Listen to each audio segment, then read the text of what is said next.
Chapter 339. At that moment, everyone seemed to be dazzled by Jingwan's smile. However, after regaining their senses, it made people break out in cold sweat, perhaps because of a guilty conscience.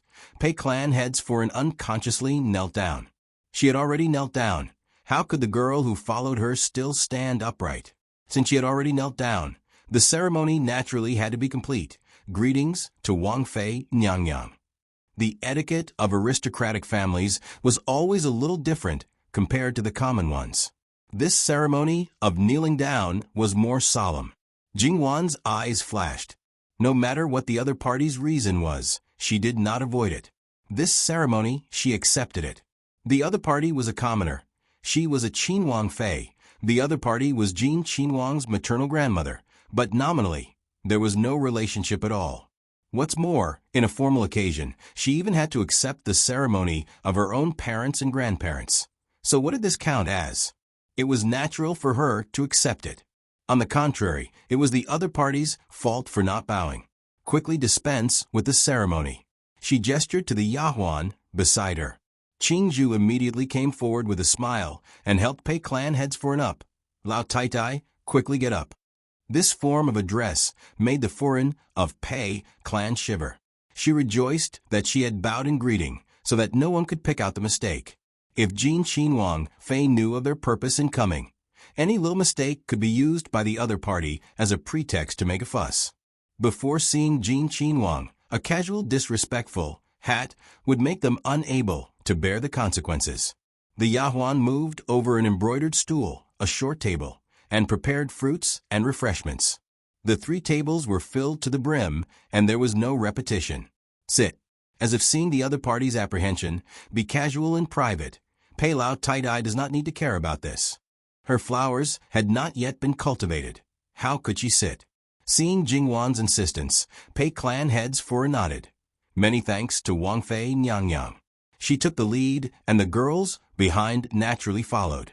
Jingwan's gaze landed on Pei Xiaoying and the others. She praised. It is said that the Pei family produces beauties. Looking at them today, it is indeed so. Previously, when I was traveling from Chongzhou to Chuanzhou, I saw this young lady from the Pei family on the ship. She could be said to be a celestial being. Looking at the others today, they are not inferior by much. The princess consort is overpraising them. They are just little girls who have never seen the world. How could they compare to the princess consort's grace? Madame Pei gazed at Jingwan with a faint smile, trying not to show any other emotions. This sentence was meant to be a compliment, but after a little bit of observation, one would find that it was not an exaggeration. In terms of bearing, even Ma Yingying, who had spent countless efforts to cultivate, seemed to be inferior. Regarding today's matter, he felt more and more uncertain. You're born with good conditions. As for the rest, you just need to take care of yourself. Therefore, Jingwan wasn't modest at all in response to the compliment. However, regarding the fact that Pei Xiaoying had already met Jin Qinhuang Fei, the other girls were a little unsettled. That meant that Jin Qinhuang might have also met her, which would certainly have a greater advantage over them. Jingwan turned to trim the flowers again while chatting with them. They didn't say what they came for, so Jingwan naturally wasn't anxious at all. She calmly sat on the fishing platform. If you have the ability, you can keep holding it in and not say it. Jingwan would just treat it as a group of people chatting with her to pass the time. In any case, she had nothing to do, so she could afford to waste time. The impatience of the Pei family was even more intense than before when they couldn't get any news. In comparison, Jingwan's leisure was somewhat excessive. Moreover, no one treated guests like her. However, with their status, it seemed that they didn't have the right to speak at all. To put it nicely, Jin Qinhuang Fei didn't regard them as outsiders.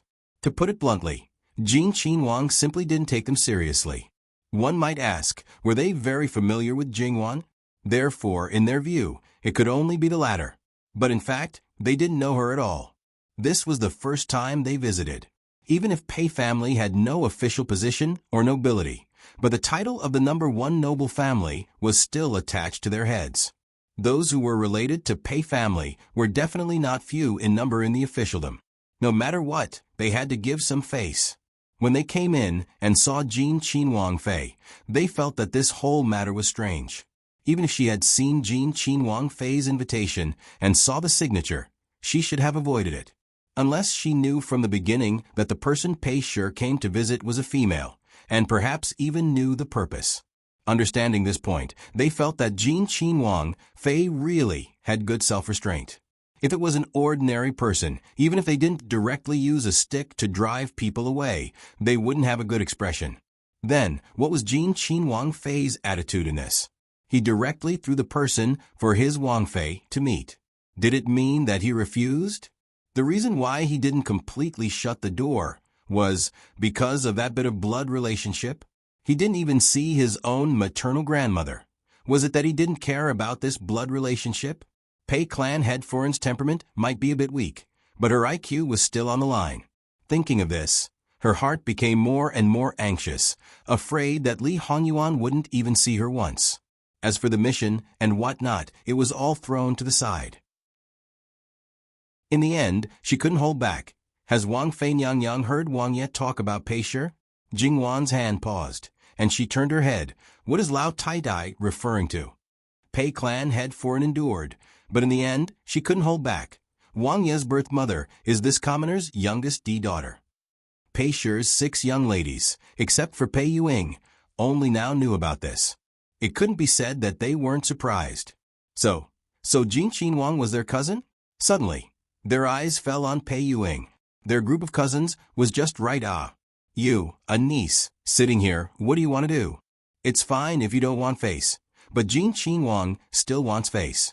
Of course, they wouldn't think that this was arranged by their own grandfather. They would only think that Pei Yuing had deliberately planned this. Jingwan nodded. This matter is known. After all, Pei Clan had once used such a special method to invite us. The impression can't be not deep. Pei Clan Head Foreign opened her mouth, but didn't know how to respond, because she didn't know about this matter at all. Pinching her handkerchief, her entire person appeared anxious and uneasy. In the end, she could only directly say what she wanted to say the most. This commoner. Can this commoner see Wang Ye? This is the reason why you sent the invitation in the name of Pei Clan Head?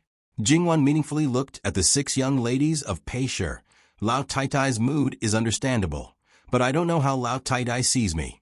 Giving the invitation to me, knowing this layer of relationship, would she still not let you see Wang Ye? Pei Clan Head Foreign was a bit speechless. It was their thoughts that were dirty. Jingwan smiled, but this smile didn't reach her eyes. Turning around, she continued to unhurriedly trim her flowers. Wang Ye is not here. Lao Tai might as well come another day. Hearing Jingwan send them off, Pei Clan Head Foreign was somewhat at a loss, and became more and more at a loss. Pei Xiuying naturally knew her great-grandmother's temperament. She had always brooded over the matters of the past. As long as it involved something related, it was easy for her to panic and not know how to deal with it. She didn't have the least bit of the attitude that an aristocratic family's matriarch should have. In reality, compared to the matriarchs of other aristocratic families, her own great-grandmother was actually a bit lacking. Whether it was ability or skill, she was lacking. Other than her natural temperament, the most important thing was that her great-grandfather was too powerful. If this continued, don't talk about achieving the goal. It could make the relationship even more strained. Pei Xiuying stood up. Wang Fei Nyang, great-grandmother, is Wang Ye's maternal grandmother. Aren't you afraid that Wang Ye will be angry? Jingwan said, the entire capital knows that Jean Wang Ye's birth mother, the imperial Gui Fei of that year, was an unknown orphan who was deeply loved by the emperor. As long as the palace was there, an exception was made and she was conferred the title of Imperial Gui Fei. Does she have a relationship with Jiangnan's #1 aristocratic family? Wang Ye is now 23 years old. In the capital, there has never been a so-called maternal family. It's not that great-grandfather and great-grandmother don't care about Wang Ye. Several grandfathers also miss Wang Ye and have been paying attention to him these past few years. It's just that for some reason enough, Jingwan rudely interrupted her. When Qi Yuan was first established, Pei Clan was lofty and unwilling to assist the new ruler. They stayed away from the court and didn't want to have any relationship with the imperial family. This was your position, the rules set by your Pei clan ancestors. Since you can disregard the familial ties of your own flesh and blood for this broken rule, then please remain lofty to the end. The rules have been set, but now you're here. What is the meaning of this? Wang Ye is a descendant of the heavenly crown. Is it something that you can recognize or not recognize? What kind of people are you? As she was connected to Li Hongyuan's heart, she knew that no matter how many people coveted him, he wouldn't have anyone else. Therefore, although Jingwan felt uncomfortable with these demons and monsters, as long as they didn't come knocking on her door, she wouldn't care. However, when it came to Li Hongyuan, she truly felt sorry for him. It would be fine if Pei Clan was sincere to him, but in reality, she only wanted to make use of him. When she couldn't achieve her goal, she began to scheme. What was the point of having such a group of so-called family members? It would be better if they were all dead. They probably didn't expect her to suddenly flip out, so everyone was a little frightened. However, Pei Xiaoying had been taught by the Pei clan head in certain aspects, so she didn't have stage fright. She looked straight at Jingwan and said, "There are some things that your highness can't decide. Before I left, great-grandfather gave me something that I need to present to Wang Ye personally." "Is that so? All right, then let Wang Ye personally say it, just for the sake of old lady." In the entire Pei clan, the only one who truly cared about her husband was this person. Go see if Wang Ye has returned. If he has returned, ask Wang Ye to come over. Did Li Hongyuan go out? Naturally he didn't. However, it was true that he had guests. Pei clan's people came here, and Min Yuan also arrived. Although he knew that Jin Qinwang wouldn't suffer a loss, he still couldn't help but worry. He couldn't sit still at home and directly paid a visit.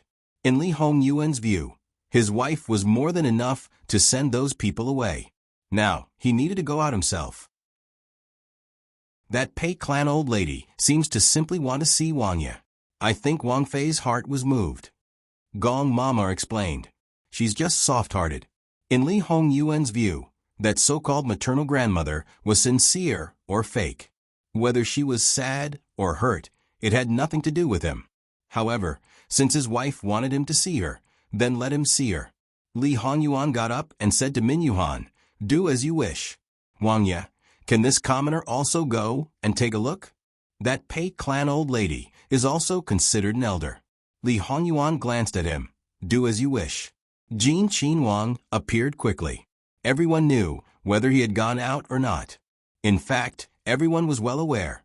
However, Min Yuhan didn't appear with him and temporarily disappeared. Li Hongyuan also didn't pay attention to him. He, Mei and Bai Xiao brought a chair for Li Hongyuan. Li Hongyuan lifted his robe and sat down directly. Everyone greeted him. Li Hongyuan waved his hand perfunctorily. "All right. You want to see Ben Wang? Now that you've seen me, quickly say what you want to say." Looking at Li Hongyuan at such a close distance, the Pei clan head's wife was simply dazed for a moment. She stared at him blankly, but only a few steps away. She reached out her trembling hand as if she wanted to touch him. However, when she met Li Hongyuan's cold and emotionless gaze, she seemed to sober up a little and trembled as she withdrew her hand. However, her tears couldn't stop rolling down. She looked like she wanted to stop it, but the more she tried, the more powerless she was. Unfortunately, even so, Li Hongyuan still didn't have the slightest bit of emotional fluctuation. Jingwan looked carefully. Her husband and the Pei clan head's wife looked very similar. It was just that one was old and the other was in his prime. If one didn't look carefully, one wouldn't be able to tell. The most obvious thing was the eyes. However, the charm in the eyes was as different as heaven and earth. It was said that two people who were exactly the same, one's eyes could be weak and helpless, while the other's eyes could be firm and cold. The feeling they gave people was as different as heaven and earth. After taking a few more glances, she felt her interest waning. If it was someone else, Jingwan might have sympathized with them. But if it was someone from the Pei family, she was sorry. Right now, her heart was like a rock. She couldn't soften even if she wanted to. Turning her head, She cut another branch with a snap. Come, send the guests out. Li Hongyuan was not interested in wasting time like this. The Pei clan head's wife felt as if she had been struck by lightning. She cried even more uncontrollably, "Mommy, mommy, I'm sorry, I'm sorry." She looked like she was about to die. The Pei clan's maidens rushed forward to support her. They poured water for her and tried to calm her down. However, Li Hongyuan, Jingwan, and their subordinates looked on coldly. Your Highness's heart is too cold. Great-grandmother has been blaming you all these years. She often washes her face with tears. Pei Yingying frowned and looked at Li Hongyuan disapprovingly. She had a fearless aura. It was as if she dared to face anything for her great-grandmother. Li Hongyuan looked at her. She didn't give in to his gaze. However, from Jingwan's point of view, she could see Pei Yingying slightly adjust her standing posture. She thought about it. If she was in Li Hongyuan's position, she should be able to see her most perfect side. If it were other men, they would most likely be attracted by her fearless and peerless beauty. Then they would hook up and roll together. Jingwan clicked her tongue in her heart. It could only be said that the fallen flower was interested in the heartless brook. Moreover, what kind of person was Li Hongyuan? He could be seduced by such means. As expected, jumping clown. Li Hongyuan's voice was as cold as ice. He looked at Pei Yingying as if he was looking at a dead person. Pei Yingying's body trembled. All of her aura collapsed. She was still the same person. Her posture didn't change much. However, it felt like she was in a difficult situation. This was the result of being fearless in front of the king of hell. Pei clan's foreign kept looking at Li Hongyuan. In the end, she forcibly supported herself and didn't fall down. Looking at her great-granddaughter, who was completely suppressed by Li Hongyuan, her heart couldn't bear it. She shakily reached out to hold Pei Yingying's hand. Pei Yingying held her hand and turned around. She seemed to naturally bend over. Great-grandmother, how are you? Seeing that Pei Yingying was concerned about her, but it was pitifully little. She was using this opportunity to get rid of her awkward situation. Although her heart was already cold towards this great-granddaughter, at this time, her heart couldn't help but twitch in pain. However, she was very sober now. For the sake of her grandson's reputation, she absolutely couldn't fall down here. She forced herself to stand up. Everything is this commoner's fault. Today, I have disturbed Wanya and Wang Fei. I will take my leave. Leave? How could Pei Yingying leave? She had already realized that Jin Qinhuang wasn't a person who could be captivated by beauty. But the more it was like this, the more she wanted to conquer him. However, she had already left a bad impression on him. If she wanted to go further, she must first stay. Great-grandmother, don't be anxious. Great-grandfather has a gift for Wanya. Wanya might as well take a look. At this moment, Jingwan's impression of this beauty completely fell to the bottom. As long as it was a discerning person, they could see that her great-grandmother wasn't good. For her own purpose, she could still forcibly waste her time here. According to her understanding, Pei clan's foreign loved this great-granddaughter very much. She really had the heart of a wolf and the lungs of a dog. She was worse than a beast. She really was like that old thing Pei clan's foreign, selfish and self-centered. Mama, send someone to invite the Fu's doctor to come over and examine old lady. Li Hongyuan glanced at his wife and roughly understood her meaning. This gift might be old Pei's conceited trump card. He slightly raised his chin and gestured. Mu Gonggong stepped forward and carefully took a small palm-sized box that Pei Yingying took out from her sleeve. It wasn't that he was afraid of touching the girl's hand. His expression was that he was afraid of touching something dirty. Pei Yingying withdrew her hand and clenched it in her sleeve. Whether it was Jingwan asking someone to invite the doctor or Mu Gonggong's action, it was like slapping her face. She had never felt so ashamed and indignant. Then, the other hand that was originally held by her great-grandmother was released. Without looking, Pei Yingying seemed to be able to feel her great-grandmother's disappointment. But she gritted her teeth and held on. She told herself that she couldn't show her cowardice. Absolutely couldn't show her cowardice.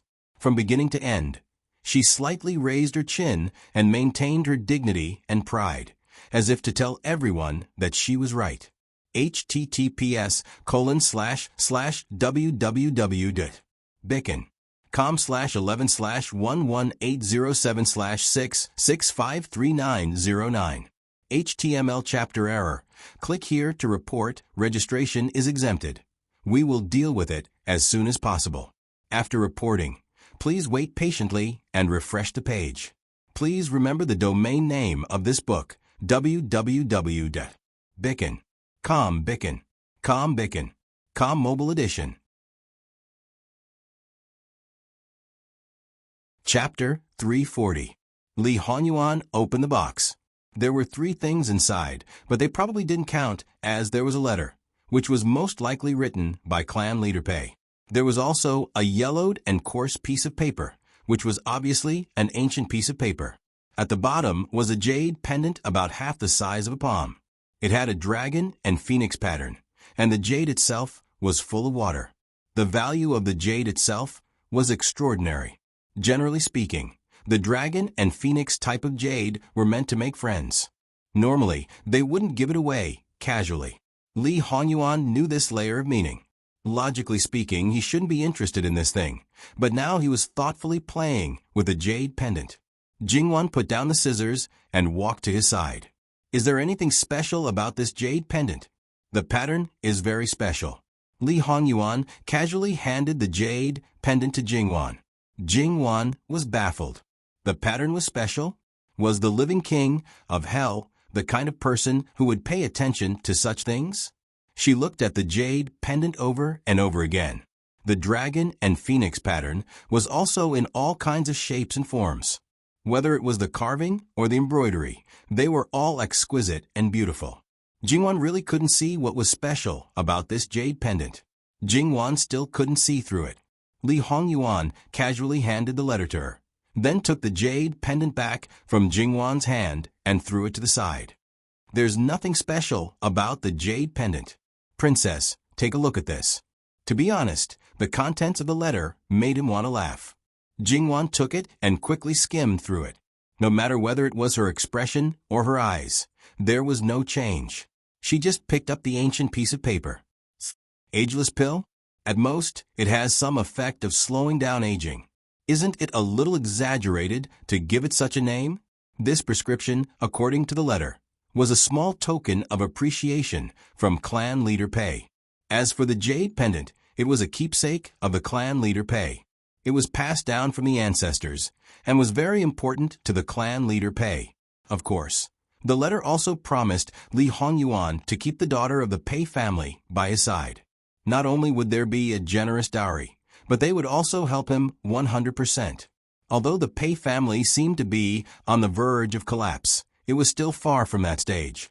In the past 100 years, those who had kept the Pei family standing were not only in-laws, but also those famous scholars. They had students all over the world, and under the background of the relationship between master and disciple was equivalent to the relationship between father and son. These great scholars and famous scholars were the solid foundation of the Pei family. There were definitely many of these people who were officials. Just think about it. Jingwan's granduncle alone had considerable influence, and the Pei family now had 5 great scholars and 3 famous scholars. When these people were put together, it was definitely a shocking power. This was also the reason why the other aristocratic families didn't dare to act rashly. Of course, the nature of these people should not be the same as Patriarch Pei. At the very least, Patriarch Pei was polite when facing them and had to hide his dirty thoughts well. Fortunately, these people were all virtuous and cherished their own reputation. Their character was actually not bad. If they were all like Patriarch Pei, the Pei family would be able to set off a storm of blood. But on the other hand, if their thoughts were the same as Patriarch Pei's, how could they be famous all over the world? Ageless pill. Gong Jiu had just arrived. When he heard Jingwan's words, even as a secret guard, he was slightly moved, to the point that he spoke out rudely. Gong Jiu knows? Let's take a look at old madam first, then we'll talk about this. Jingwan naturally wouldn't forget the important matter. Yes. Gong Jiu took the pulse of Patriarch Pei's wife and examined her carefully. Replying to Princess, "Old Madam's health isn't good. She has quite a few minor illnesses and has accumulated depression in her heart for many years. Usually it doesn't show, but when provoked, it will erupt. Just now, she was too agitated, and with some negative emotions, she couldn't take it for a while. Her lungs are showing signs of weakening rapidly. If she isn't treated in time, she will need to prepare for her funeral." Gong Jiu's voice was flat as he spoke. Jingwan frowned slightly. To be honest, this was not the result she wanted to see. Even if someone had to die, it would be that old thing who died first. Use medicine. This subordinate has a type of heart protection pill. It's the best medicine that can be used at the moment. It can temporarily stabilize her condition. Then we can slowly treat her. Is there a ready-made medicine? Yes. Go and get it. As for whether to use it or not, it's up to old madam. Yes. Gong Jiu left. What he had was not only ordinary medicine, but also a lot of poisons. Under normal circumstances, he would not let people touch it. Patriarch Pei's wife was naturally not ungrateful. Her own great-granddaughter was acting like this. She, who had nothing to do with her, put her life first. How could she just be cold-hearted? Thank you, Princess. She originally just wanted to see her grandson. Now that she had seen him, although he did not recognize her and she felt regretful, this was enough. In the future, she would not care about the Pei family's mess, and she would not care about the man who had been her husband for decades. Old madam, you're too polite. I can't let anything happen to you here. This was half the reason. Pei Xiaoying looked away slightly, and her body trembled slightly. Obviously, she was too ashamed to face her great-grandmother at this time. Gong Jiu left quickly and came back quickly. A porcelain bottle was placed on the table. It was Patriarch Pei's wife's business whether to use the medicine or not. At this time, old madam naturally did not argue. She asked Gong Jiu about the dosage and directly took it. Although, ever since she married into the Pei family, she had never taken medicine from a doctor other than the Pei family. She turned her attention back to the immortal pill. The immortal pill is true, but as Princess said, the medicine is not that magical. However, it should be a sacred medicine in terms of beauty. 600 years ago, in the Chu dynasty, there was a concubine who took the immortal pill all year round. She was in her 60s, but when she died, she looked less than 40 years old. Gong Jiu said, "That legendary concubine Xiang?" Jingwan asked. Yes. Later, the prescription was lost. This subordinate once saw the incomplete prescription in Master's place. In the previous dynasty, it was said that the immortal pill appeared again, but it is not known whether it is true or not. This immortal pill seems to be related to the Pei family. Therefore, it is not surprising that the Pei family has the prescription of the immortal pill. Speaking of which, Gong Jiu knew these things because of his master. Although he was also an orphan, he was slightly different from others. Before he was trained as a secret guard, his medical and poison skills were already very good. Then take a look. Jingwan handed the prescription to him. Gong Jiu respectfully took 2 steps forward, took it, and quickly looked it over. Most of the herbs are consistent with what is seen in the incomplete prescription. This thing, does Princess want it? Li Honyuan asked slowly. If you want it, then let Gong Jiu try to make it. Birth, old age, illness, and death are normal for people. Moreover, all medicines have side effects. It is a sacred medicine for beauty. Who knows if it will have side effects in other areas? Why would I want it? Fitness, reasonable diet, and maintaining a good attitude were the best ways to nourish one's body. If the Pei family really has the prescription and there are no side effects, why didn't the Pei family use it? Jingwan's gaze fell on the Pei family head's wife. If it was as Gong Jiu said, and this old woman had used it, she looked at most in her early 40s, but her appearance was completely in line with her age. Now that Princess says it, this subordinate remembers that Master once studied the incomplete prescription of the immortal pill. Later, he did not continue to study it. It is said that it hindered children. When Gong Jio's words came out, the scene instantly froze, including Pei Yu-ying's face. This kind of sacred medicine for beauty. After all, it only nourished the face and did not have the effect of nourishing the body. 9 out of 10, it was used by women. If it was given to Jin Qinhuang, it was obvious who he would give it to. Under normal circumstances, there was probably no woman who could refuse it. The premise was that they did not know about the side effects. Pei Yu-ying only had 3 words in her heart: impossible. Saying that Pei family head did not know about the side effects? That was absolutely impossible. Since he dared to take it out so blatantly, it meant that he would not be aware of it in a short time. Li Hongyuan looked at the people of Pei family. His eyes seemed to contain ice and poison. His aura was completely released, full of terrifying hostility. Truly a good scheme. This was simply cutting off Jingwan's path. Even if she was deeply loved by Li Hongyuan, even if she sat firmly on the throne of Jin Qinhuang Fei, she did not have a son. In the future, when Li Hongyuan ascended the throne, she would be a head shorter.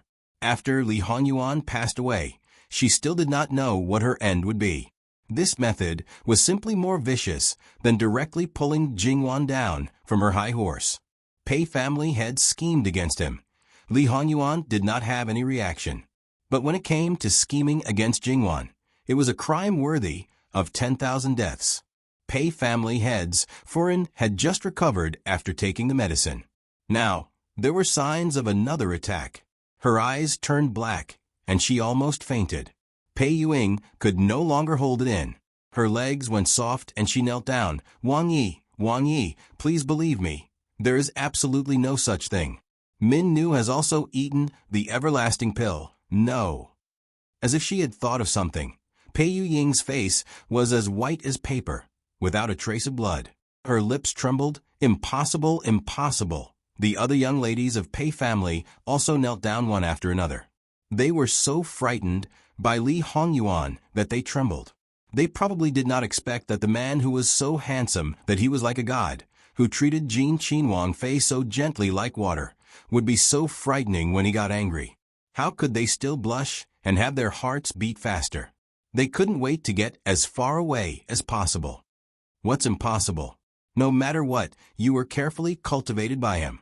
It's impossible that he would give you up just because he said so? Li Hongyuan's stab was really ruthless. Jingwan looked at Pei Yu-ying again with a bit of pity. If what Gong Jio said was true, if Pei Yu-ying really ate the everlasting pill, then she was just a chess piece from start to finish.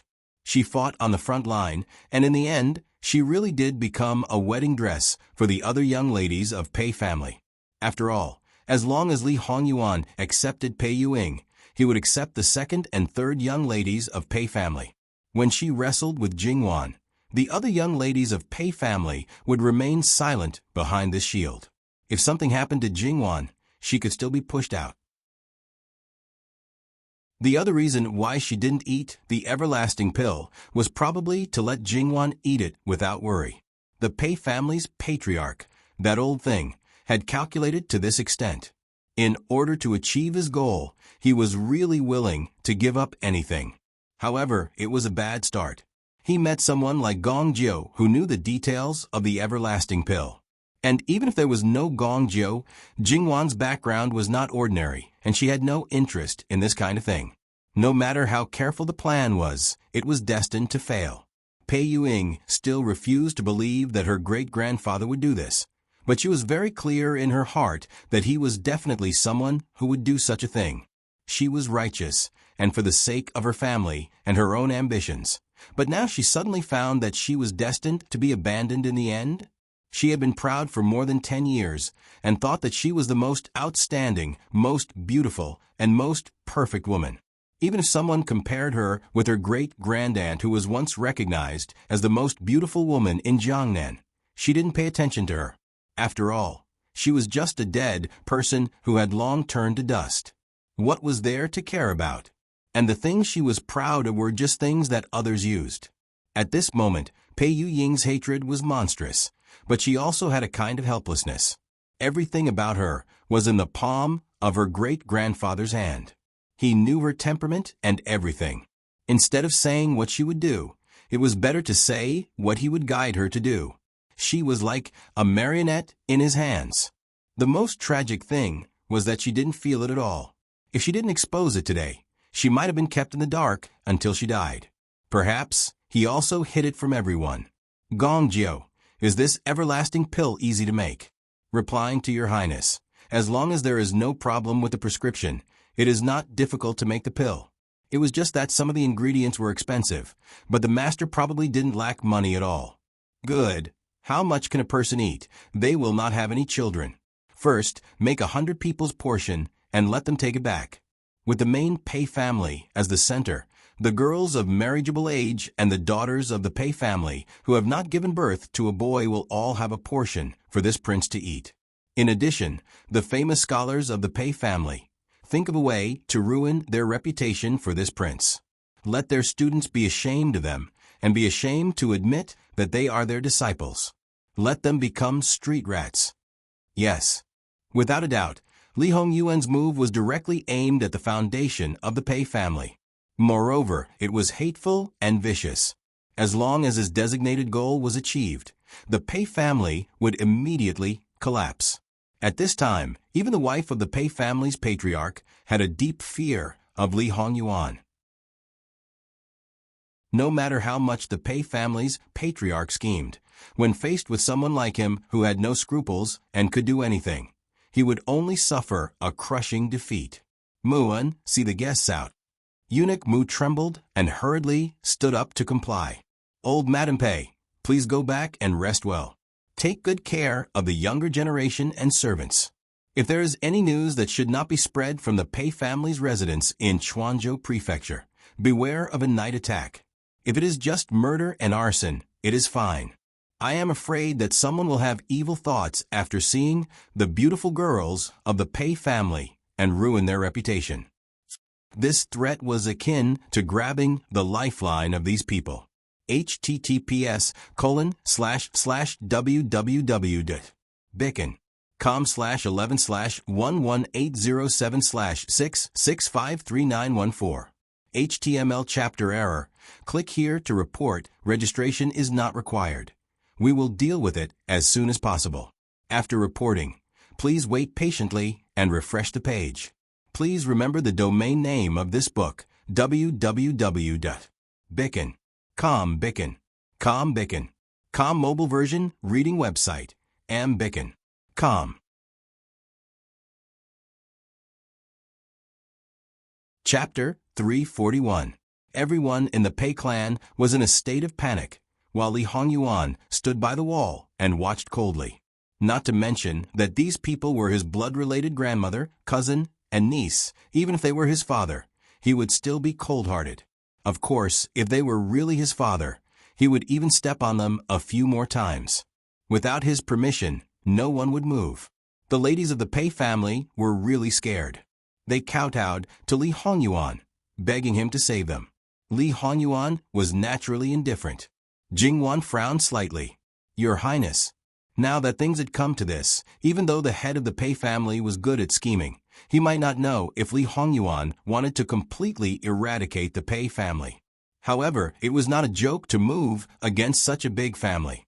If there was even the slightest clue, the head of the Pei family would know, and he would not be indifferent.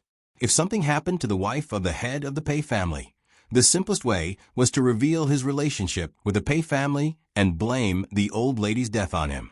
In the context of the importance of filial piety, this kind of thing would not be excessive. Even if she ascended the throne, it would be a stain that could not be erased. She might even be used as a basis to say that she was cruel and heartless. If anything happened, it would all be blamed on him.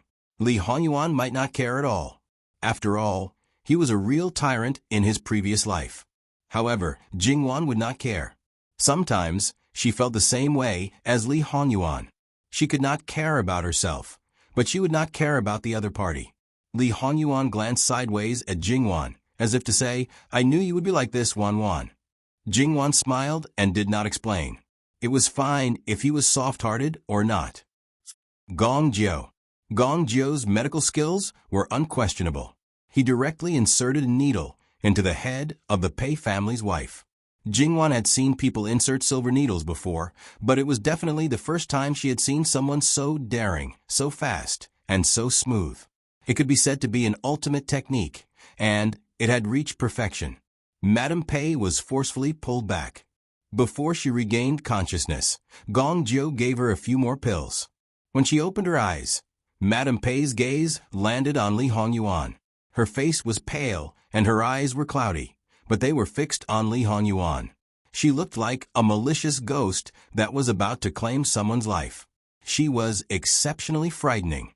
However, to the King of Hell, no matter how fierce the ghost was, he would not take it seriously.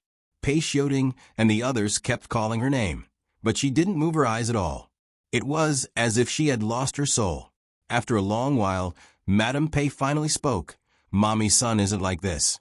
He definitely isn't like this. You're not her son." "You're not," Li Hongyuan sneered. "So you're saying that none of the sons of the second generation of the Pei family are your children? They're still under your nose. As for my birth mother, I'm really sorry. I haven't seen her even once." This so-called maternal grandmother, although she said that she wanted to see him and seemed to want to see him very much, Li Hongyuan never felt that she had any feelings for him. Madame Pei choked. Li Hongyuan's temperament didn't resemble his birth mother at all. The sons of the Pei family, whether they were her own or her sisters, didn't resemble her at all. Moreover, they grew up under her nose until today. As such, she didn't have the qualifications and position to say the word no to Jin Qinhuang. Madame Pei trembled as she wanted to get up. Pei Xiaoying subconsciously reached out to support her, but she didn't even look at her and retreated. She grabbed her granddaughter's hand and stood up. "Wang Ye, this matter may be our family's fault, but the others are innocent. Even if you don't look at the monk, look at the Buddha's face and ask Wang Ye to be lenient. If a woman can't give birth, her life will be ruined." There are also other famous scholars. How important is their reputation to them? Li Hongyuan abruptly got up and strode forward. He kicked over the short table and stood in front of Madame Pei. He was half a step away from Madame Pei. His hand was raised halfway, but he restrained himself and was relieved. However, his fist was clenched and the veins on the back of his hand were undoubtedly visible. In just a few short breaths of time, Jingwan was frightened by him. She quickly stepped forward, worried that he would make a move on Madame Pei. Fortunately, Li Hongyuan had an obvious advantage in height. He looked down from above, and his entire body was emitting a terrifying aura. It felt as if he wasn't facing a person, but a ferocious beast with a bloody mouth that could swallow you alive at any time. The people standing in front of him were trembling. If they didn't support each other, their legs would have gone soft and they would have fallen to the ground. You also know the consequences of a woman being unable to give birth. Your Pei family's woman is a treasure, and others are grass? Pei family's woman is innocent? Pei family's famous scholars are innocent? This Wang Ye's Wang Fei is not innocent? Old Pei dared to plot against this Wang Ye's Wang Fei for the Pei family. This Wang Ye naturally can make a move on innocent people in order to eradicate the Pei family. He shouldn't have schemed against this Wang Ye's Wang Fei. In this Wang Ye's eyes, the entire Pei family can't even compare to a single strand of Wang Fei's hair. Originally, because of that bit of blood relationship, this Wang Ye didn't intend to be ruthless. As long as he was honest and obedient, it wouldn't matter if Pei family returned to the court. Unfortunately, he was conceited, and opinionated. Looking for his own death. Can he blame others? Li Hongyuan's gaze shifted and landed on Pei Yuing. If you want to give this Wang Ye a woman, you should at least choose one that is clean and beautiful on the inside. Like this kind of empty skin, dirty and smelly on the inside, it's better to avoid it. When the imperial palace wants to give this Wang Ye a person, this Wang Ye has to nod his head first. What does old Pei count as? Since there is a request, it is his duty to do his best to help. Daring to talk about conditions with this Wang Ye, he doesn't even look at his own weight. Come, send the guests out. Wang Ye, Wang Fei Nyanyang isn't all right, I beg you. Pei family's clan heads forcibly suppressed the fear in her heart and grabbed Li Hongyuan's sleeve. making a final struggle. Everyone, including Jingwan and even several of Pei family's young ladies, felt that Pei family's clan head's foreign was seeking death. Didn't she see Jin Qinhuang's current state? She still dared to add oil to the fire. Jingwan stepped forward and grabbed her wrist, pulling it away. Li Hongyuan took a step back, and she stood between the two of them. According to what this princess consort knows, clan head Pei doesn't take you seriously at all. Aside from the title of wife, you're the same as the other concubines. You're just a plaything that specializes in giving birth to children. As a result, your children don't take you seriously. The only one who truly treats you as a mother is probably your youngest daughter. But you're so weak and incompetent that you didn't even dare to stand up and say a word when your daughter was being treated like that. When she's gone, you're the one who feels guilty and misses her. You even raised a substitute to alleviate the pain in your heart. Because you have a grandson, you didn't care about the substitute that hurt your heart. Now, your grandson didn't reach your ideal state, and your heart went back to Pei family? That's right, you still need Pei family to raise you. Even if you die, you still need Pei family's incense offerings. Aside from having a bit of blood, you don't even have a title. What does a grandson that you haven't seen for more than 20 years count for? But your mind is not firm, and you don't have any opinions. Saying that you are a softy is light. You are clearly a lowly wretch. You, Pei family's clan head's wife trembled all over. You what? Did this Wang Fei say something wrong? Pei family belittled you, but you didn't care. Stepping on you, not only did you not resist, you also bent your waist even lower, telling people that they can step on you 2 more times. If you are not a lowly wretch, then what are you? Pei family's clan head's wife didn't have any status, but she was in the main residence of Pei family. Compared to Pei family's clan head, outside, she was also high and noble. After all, Pei family's clan head was also a person who cared about his face very much. He could treat his own family members however he wanted, but he absolutely couldn't treat outsiders. Therefore, Pei family's clan head's wife had never been pointed at and scolded like this in her life. It could be imagined how humiliated and angry she was in her heart. She was panting rapidly, and her chest was obviously heaving up and down.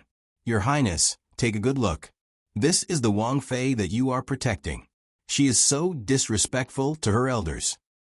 Li Hongyuan stood behind Jingwan, reached out his hand to take Jingwan's medicine, and led her to the side. What do you mean by respect? What elder? In terms of respect, she is the Wang Fei, and you are just a commoner.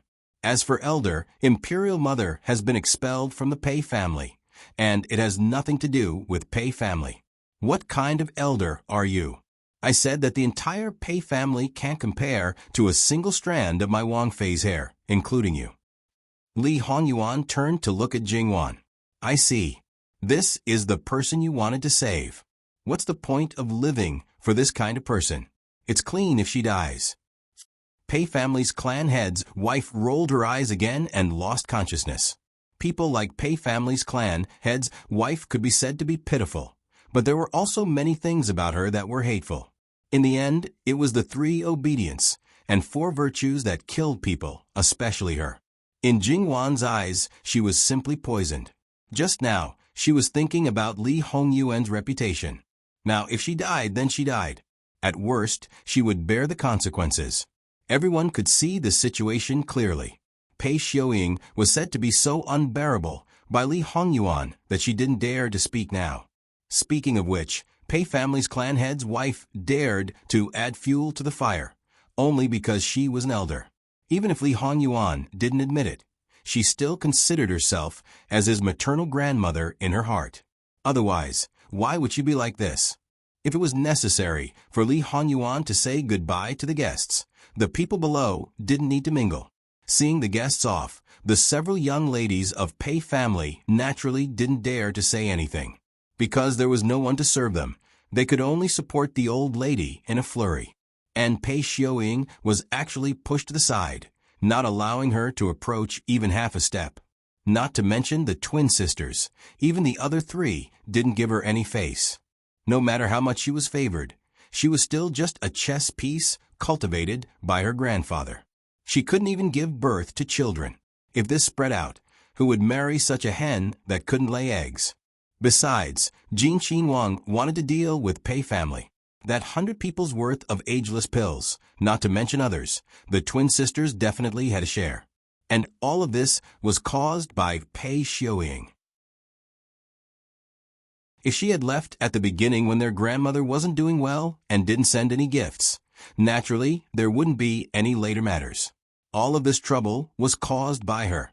Pei Xiuying, you are a jinx, Graham. Pei Xiuying stood in the same place in a daze. She watched as they struggled to half carry her as they staggered away with their great-grandmother.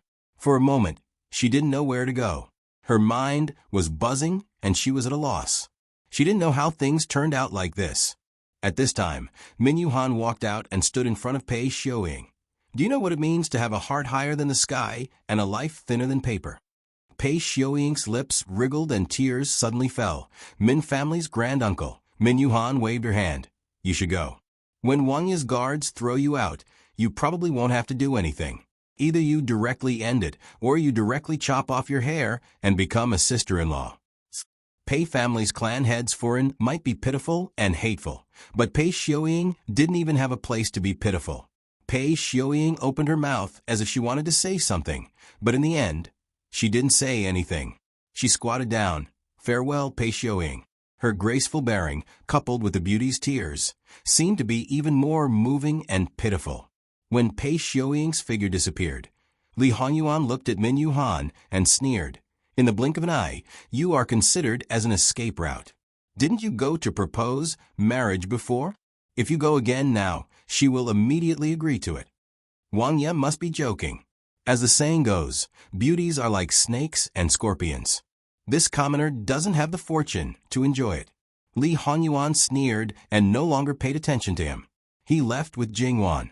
Just as he took 2 steps, he saw the jade pendant. Keep the jade pendant and the prescription of the immortal elixir well. They returned to the backyard. Although the immortal elixir hinders children, there is no need to have children. Perhaps women who can't have children will like it very much. It's not strange to keep it. As for the jade pendant, it's not as simple as having a special pattern, right? Jingwan said. Of course. Jingwan waved to Mama Gong, who was holding the box, and then took the jade pendant. I have seen this pattern of dragon and phoenix jade pendants before. Moreover, there are 3 identical ones. Those things are relics of the previous dynasty of the academy. Moreover, the location of the jade pendants is somewhat special. Taizu sent people to study the 3 jade pendants, but there were no results. In the end, they were sealed and placed in the imperial treasury. When I was a teenager, I received a reward. I went to the treasury to pick out something and found the 3 jade pendants. When I was in the palace, I read a lot of books in the royal library. You know, there are always secrets that outsiders don't know. Moreover, in the books hidden in several different places, I found some things that can be linked together. It's very interesting. It's related to the jade pendants. Yes.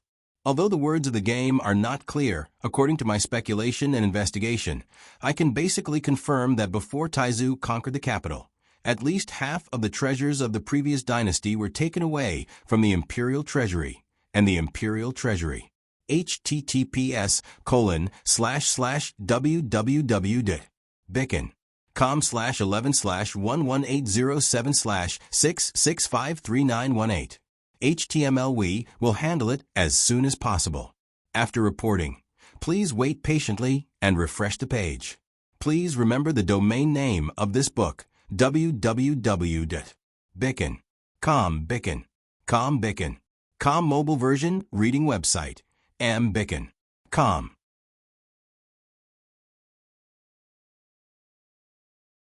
Chapter 342. Jingwan's eyes widened slightly. You're saying that there are treasures from the previous dynasty that have something to do with this jade pendant? I'm not sure, but it's 100% certain that there were treasures hidden by the previous dynasty. As for whether it has anything to do with this jade pendant, I was at most 50% sure at first. Now, It's increased to 70%. Li Hongyuan explained as he stroked the jade pendant. Then the current situation is that the Pei family knows about this treasure, but half of the national treasury and half of the palace treasury, such a huge amount. Would the Pei family not be tempted?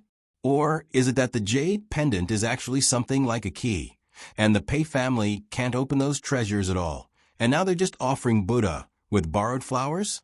If the speculation is correct, it can only be said that the person who took the Pei family away from the court knew about this, and left so decisively. He also secretly hid the members of the royal family of the previous dynasty. Most likely, he wanted to rely on these treasures to make a comeback. But perhaps the Li royal family stabilized too quickly, or perhaps there was an accident. It's also possible that the key you mentioned was not enough to open the door, but this matter was hidden. At least the old man of the Pei family doesn't know. If he knew, he definitely wouldn't have taken it out. Wanwan may not know, but this amount of wealth is definitely much more than you think. The last emperor of the previous dynasty was licentious, extravagant, and wantonly collected rare treasures from the heavens. Not to mention the national treasury, the emperor's palace treasury. Any random item is priceless.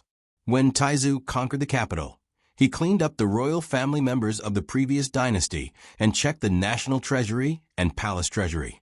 Everyone was excited, including those aristocratic families. Even if they did not find the booklet for those items, no one suspected anything. It is enough to show that there are many things left behind, and there are also countless treasures. However, the result of my search little by little is that the things transferred from the palace treasury may be far more than 50%. Its value is immeasurable. According to what he said, it was true that such a huge amount of treasure was not something that an aristocratic family like the Pei family could refuse. Especially with the Pei family's current situation, even if something happened, they could rely on this treasure to start afresh. Thinking about the current Pei family's character, so the possibility of not knowing was greater than not being able to obtain it. A Yuan is preparing to find this batch of treasures? However, he already knew about this when he was still in the palace. Logically speaking, he should have started planning after leaving the palace. Naturally, I can't just leave such a treasure to rot in the soil. However, I haven't been able to find the hiding place, so I haven't spent any effort on it. If it weren't for the appearance of this jade pendant, I would have basically forgotten about it. Coincidentally, the Pei family might have clues. Jingwan couldn't help but laugh. If everything was as she had guessed, she wondered what kind of expression the Pei clan leader would have when he found out. It would definitely be quite interesting. If nothing unexpected happens, there should be 5 of these jade pendants. The last one should also be in the hands of the Pei clan. Are you planning to personally make a trip to the Pei family's main residence? It's not a bad idea to see the background of the so-called aristocratic families. In other words, he admitted that he did have such an idea. But there's no rush. You can go any time before you return to the capital. At that time, the foundation of the Pei family would have been dug up. If that old thing still wants to save the Pei family one last time, he would probably be very willing to let me enter the Pei family's main residence. Jingwan couldn't help but laugh. For people like the Pei clan leader, encountering a living king of hell who didn't play by the rules, their ending would usually not be good. On the other side, Min Yuhan also left the residence not long after. On the carriage back, she slightly closed her eyes. Her worries were indeed superfluous. His temperament had the aura of those who comply will prosper, and those who defy will perish. It was not impossible for you to ask for something from him, but later on, you could only follow his wishes. If he was satisfied, he might not be stingy with giving you the benefits you wanted. However, if he didn't give you anything and you wanted to ask for more, it would probably be counterproductive. Jin Qinhuang Fei is more important than expected in Jin Qinhuang's heart. Min Yuhan muttered in a voice that only she could hear. This was very good, really very good. Jin Qinhuang didn't put other women in his eyes. No matter if you were a heavenly beauty or a devastatingly beautiful woman, you were just a bag of skin. You wouldn't enter his eyes. You wouldn't let him have tender feelings for the fairer sex. and you wouldn't let him give you special treatment. In his eyes, there was only one person who was special. The sound of the zither, and the sound of the zither, the deep love of the flounder. What else could be more beautiful than this? He had once imagined such a scene again and again. It was him holding the hand of the woman he loved deeply. Even if it was just a quiet face to face without doing anything, he could still feel the sweetness from the bottom of his heart.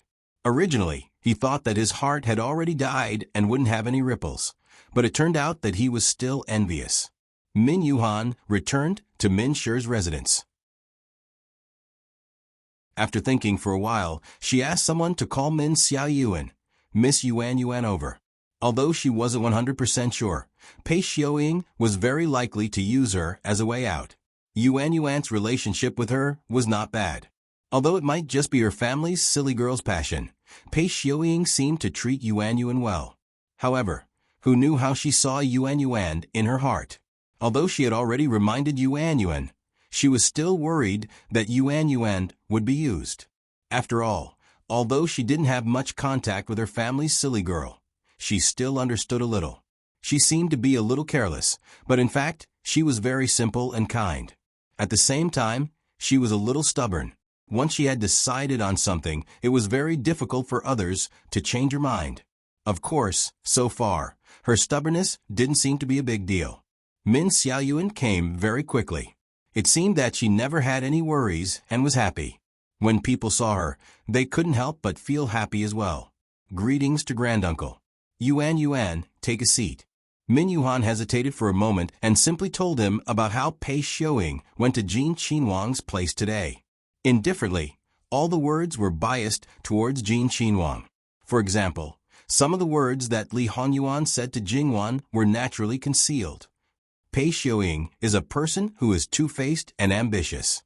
Yuan Yuan, you must stay away from her. Min Xiaoyuan's face was still in disbelief, but she couldn't find a reason why Granduncle would lie to her. Then, why did Granduncle Wan propose to her? Why? To start a feud. That's right, to start a feud. Ah, Miss Yuan Yuan's mouth was agape, as if she had heard something incredible. https://www.bicken.com/11/11807/6653921. HTML chapter error. Click here to report. Registration is not required. We will deal with it as soon as possible. After reporting, please wait patiently and refresh the page. Please remember the domain name of this book, www.bicken.com, Bikuga mobile reading website, mbicken.com.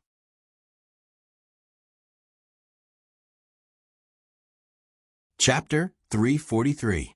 Min Yuhan laughed in spite of himself. The relationship between Min Shi and Pei Shi is a little too close. This kind of intimacy originally has nothing to do with each other. But some people's minds are not very clear and do things based on their own conjectures. They think that they have the pearl of wisdom in their hands, but in fact, they are seeking death. As such, for Min Shi, there is no benefit at all. That's right. In Min Yuan's opinion, the most outrageous thing about Clan Head Pei was that he relied on his prediction of men's habits, or perhaps a little understanding of Prince Jin on the surface, to carry out a plan and layout. It was said that only by knowing yourself and your enemy can you win 100 battles. Perhaps Clan Head Pei thought that he knew himself and his enemy, but in reality, not to mention knowing his enemy, he probably did not even fully understand himself. After all, if a person was too conceited, even if he was wrong, he would not find the reason from himself. When Miss Min Xiaoyuan saw Min Yuhan smile for the first time, she was really stunned. At this age, he still looked so handsome and noble. When he was young, he must have been especially good-looking. She really wanted to see the woman who made him not marry and leave no children. But it was a pity that it was completely impossible for her to meet anyone.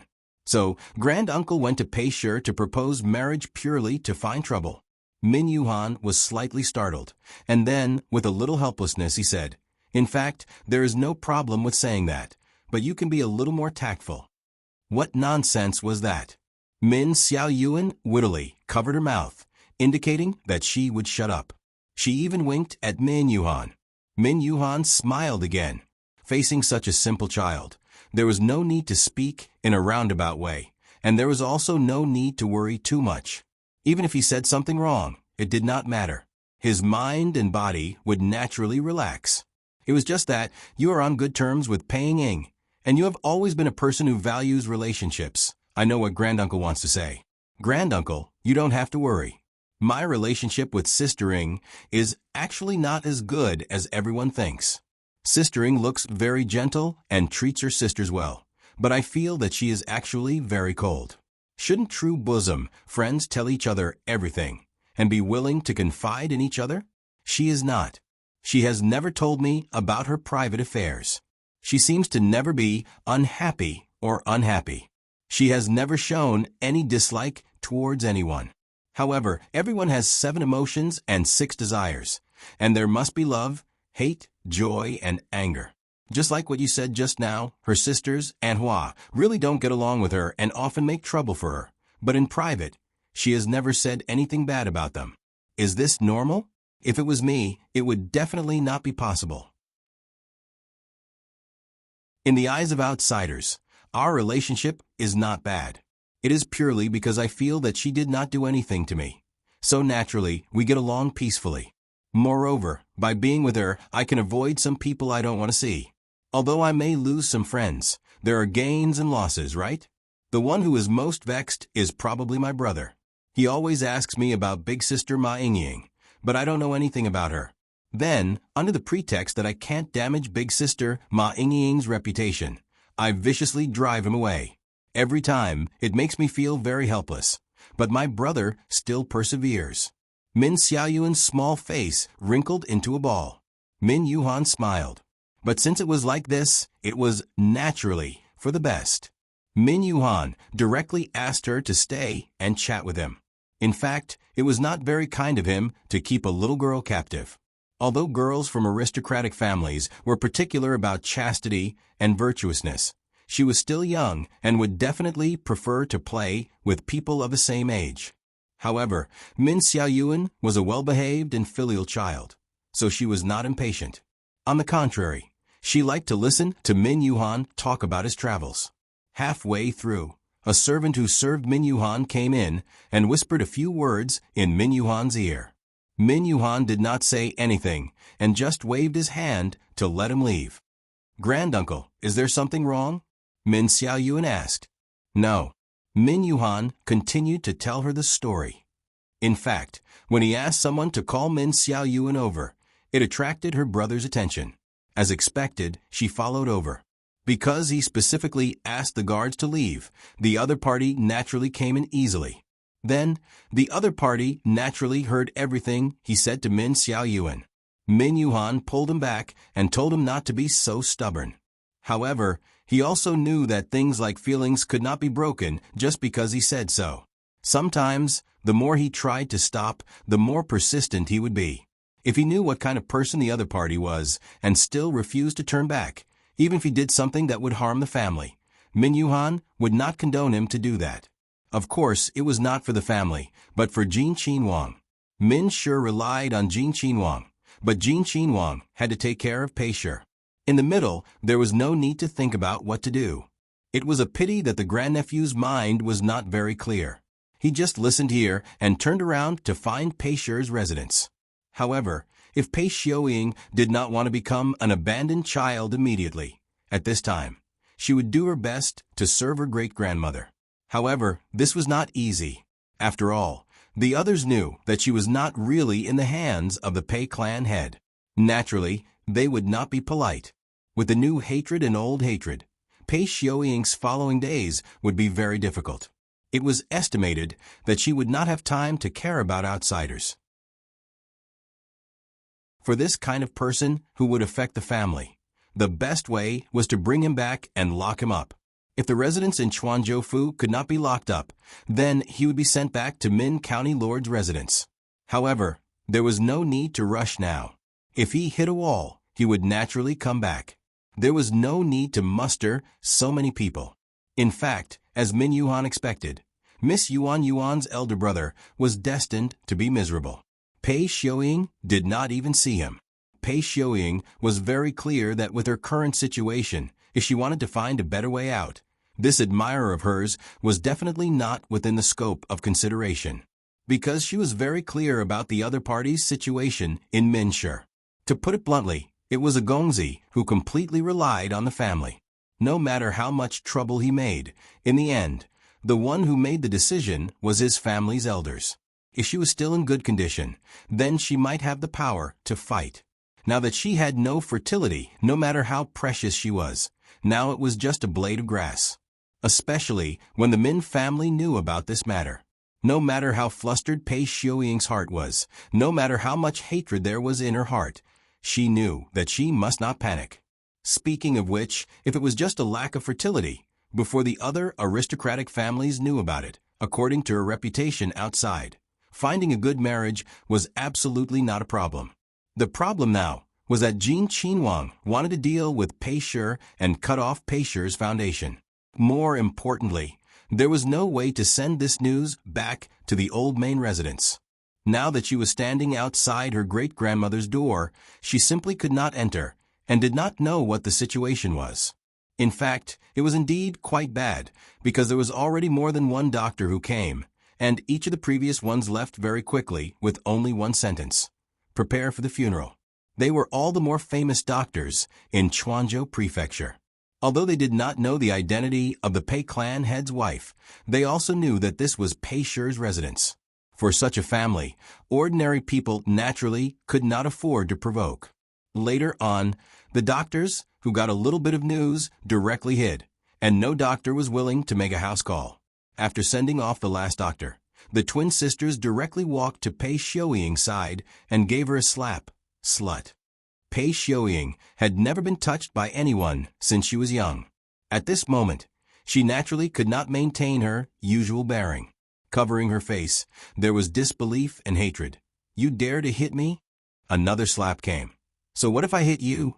If you didn't want to climb up the social ladder and become crazy, would it be like this now? Would it annoy Jin Qinhuang and implicate our entire Pei clan? The dignified Pei clan's main family's legitimate daughter actually recommended herself to be a concubine. The other party is even a blood-related uncle. You are willing to degrade yourself to this extent, throwing away the clan's face. One slap is still light. Another slap came. Pei Xiuying wanted to resist, but, as the saying goes, 2 fists are no match for 4 hands. Adding on the other 3 girls, it was a simple matter to fix her.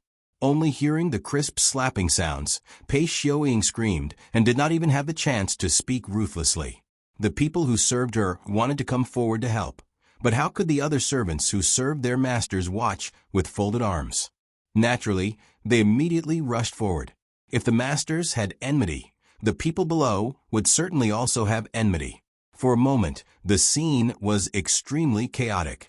https://www.bicken.com/11/11807/66533926.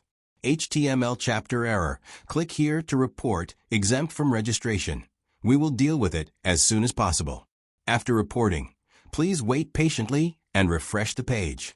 Please remember the domain name of this book, www.bicken.com. Bikuga mobile reading website, mbicken.com.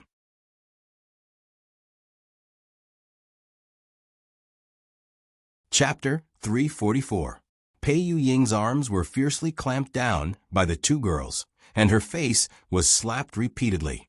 She couldn't even bend down to avoid being hurt because her hair was being pulled violently. If she struggled too hard, it probably wouldn't be as simple as having her hair pulled out. Of course, Pei Yuying didn't only suffer from the top of her head and face, but also her body. The girls who didn't slap her used their hands to pinch her waist, legs, back, arms, and even her chest. They used so much strength that they tore off her clothes. Not only were there bruises and bruises, there were also bumps that wouldn't go away in a short period of time. Perhaps the person who hit Pei Yuying finally got tired and released her. Without a doubt, Pei Ying collapsed on the ground and curled up into a ball. The pain made her body tremble slightly, and her hair was already in a mess.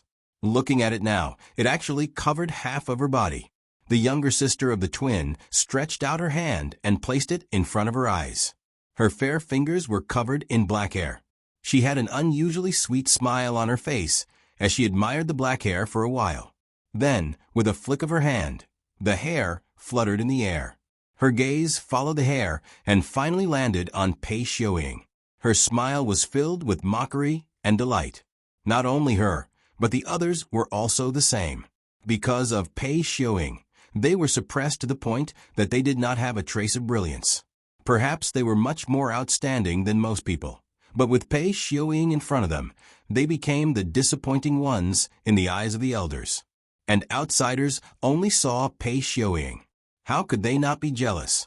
And now, the person who had always been superior to them and looked down on them was crawling at their feet, allowing them to beat and scold her. There was no need to mention how happy they felt in their hearts. However, what they said about Pei Ying was the same as what they said about her. It was only because she did not expose them and did not tear off that layer of cloth that they treated her as a mere accompaniment.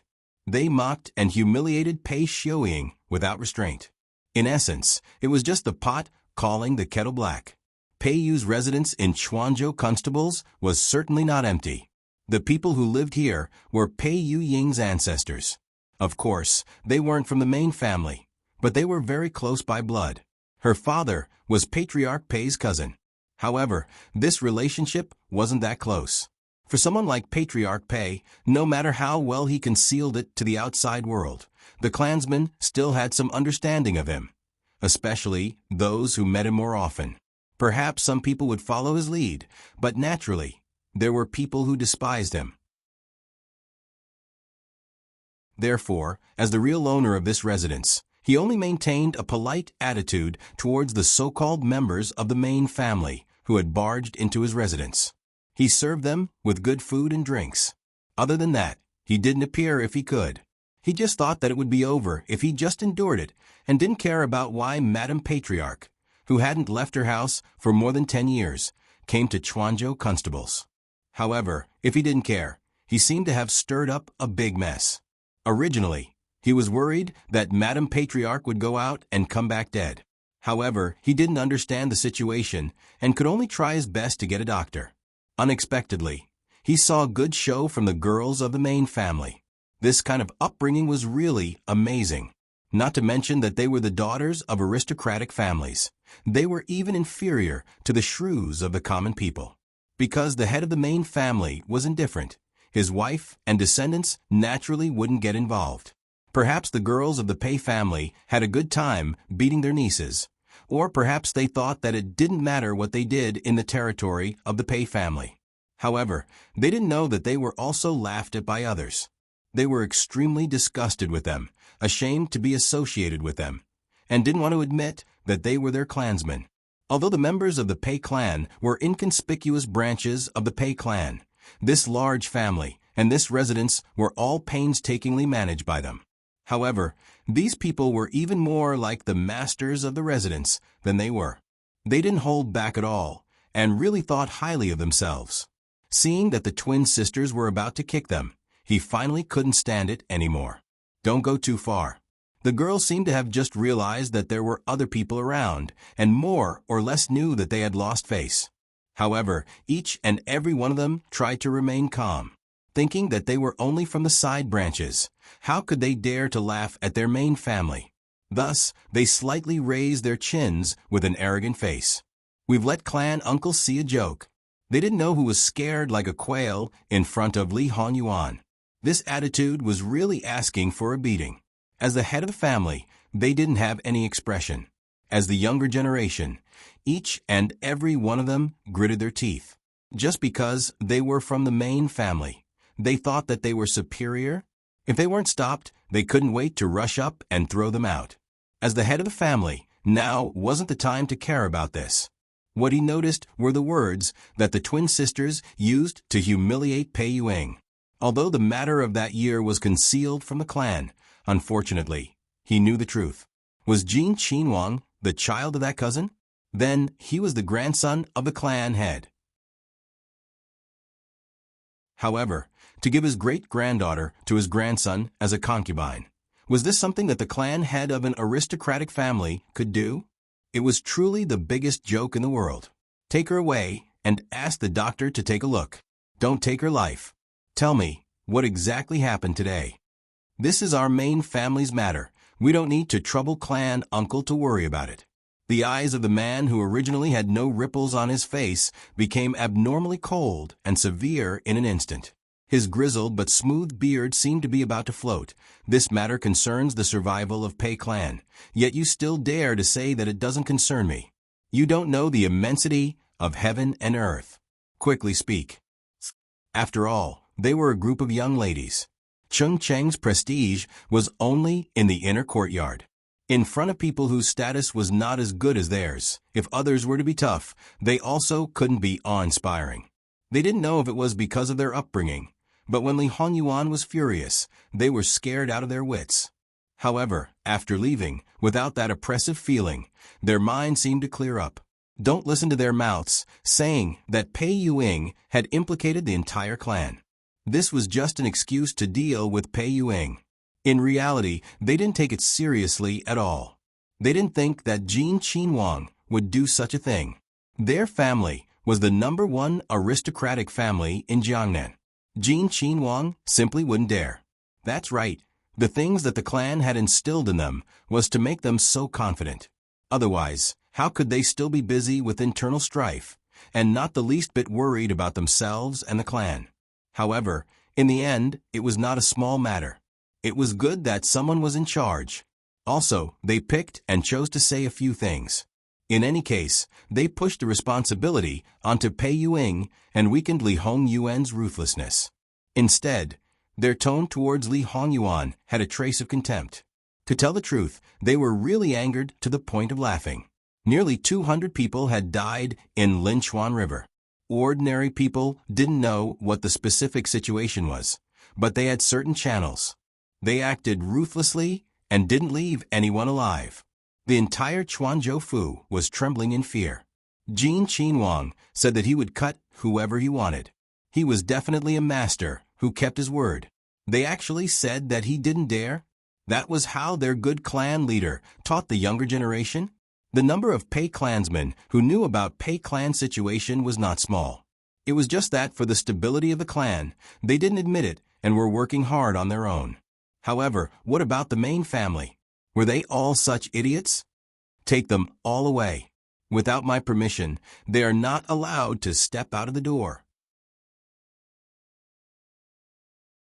Even if they weren't favored in the main residence, in front of the other clansmen, they thought that they were more honorable. Not to mention the twin sisters, they naturally wouldn't do it. What qualifications does clan uncle have to do this? The man didn't want to talk nonsense with these idiots now. He directly waved his hand and let the servants take them away by force. After dealing with these idiots, he looked inside the room again. His temples were throbbing. Although he didn't want to deal with the clan leader, but now was not the time to care about this. The clan's life and death absolutely couldn't be joked around. He sent people to rush back to the old residence. At the same time, he sent letters to the more important clansmen to discuss important matters. However, things weren't that simple. The people he sent out all returned not long after. What's going on? Master, not long after we left the house, we were stopped. All the letters were confiscated. Near the residence, there are many black-clothed guards. https://www.bicken.com/11/118076653930. HTML. We will deal with it as soon as possible. After reporting, please wait patiently and refresh the page. Please remember the domain name of this book, www.bicken.com. Bicken. Com Mobile Edition Reading Website, Bicken.com.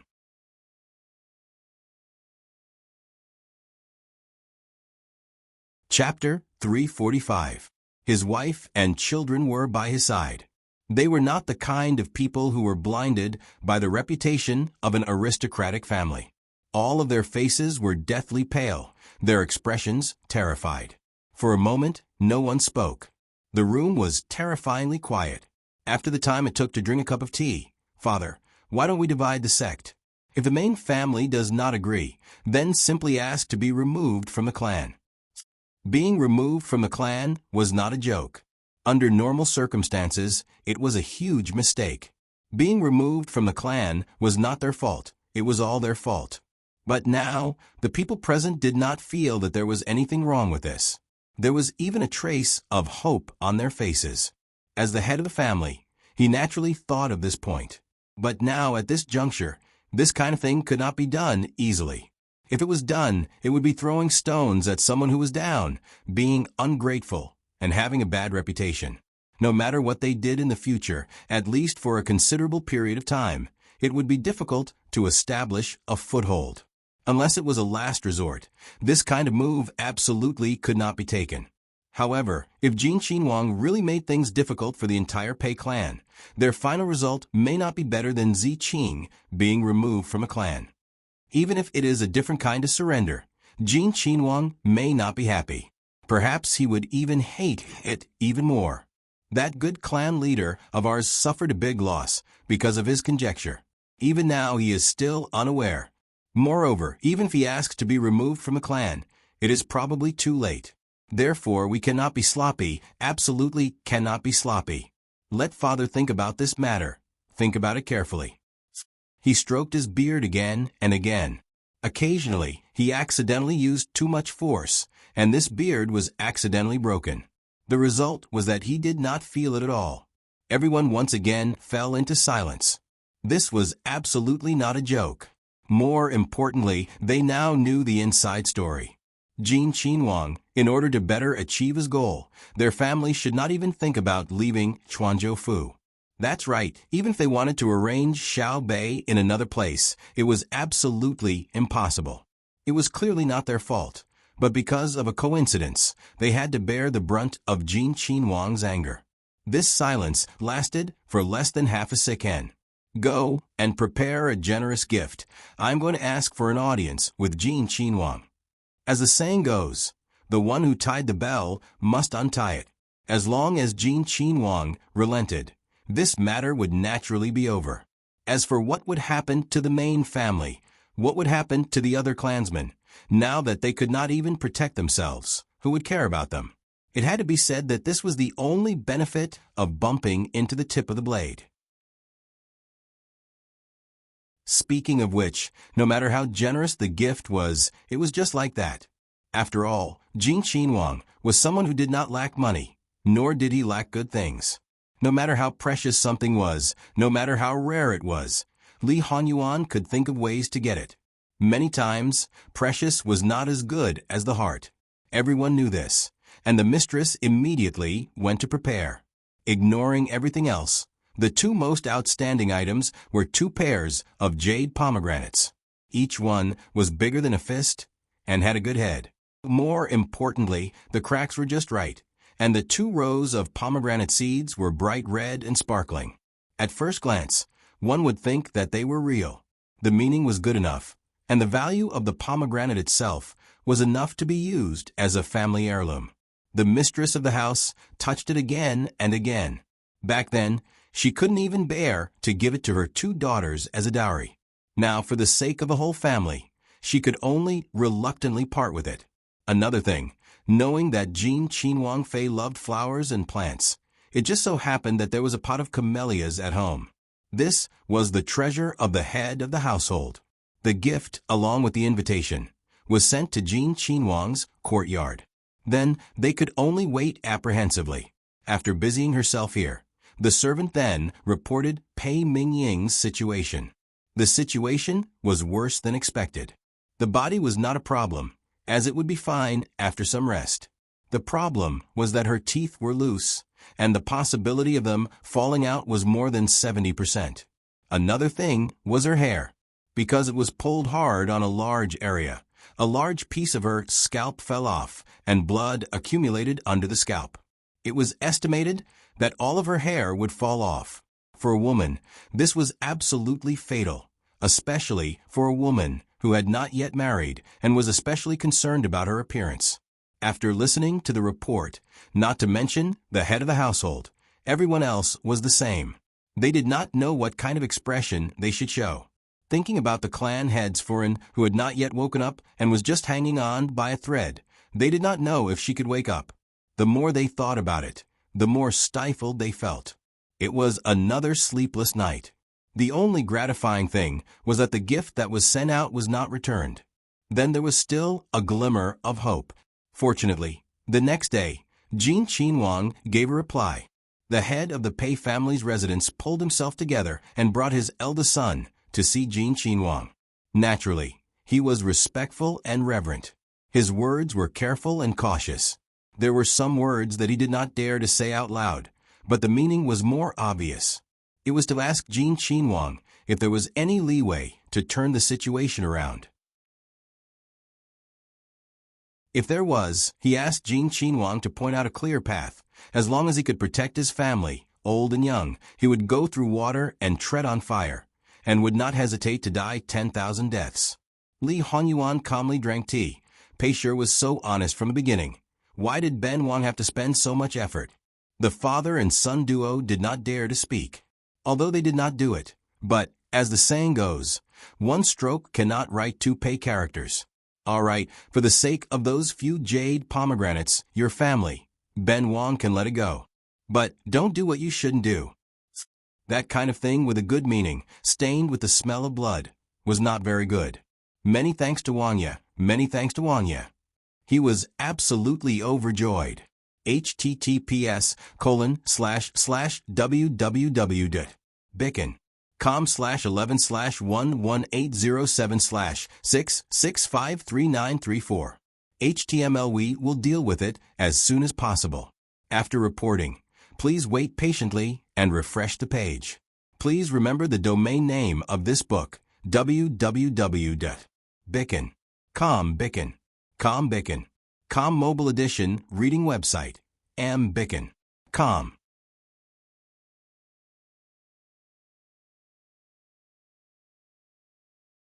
Chapter 346. The people around them disappeared for no reason. No one would be in a good mood.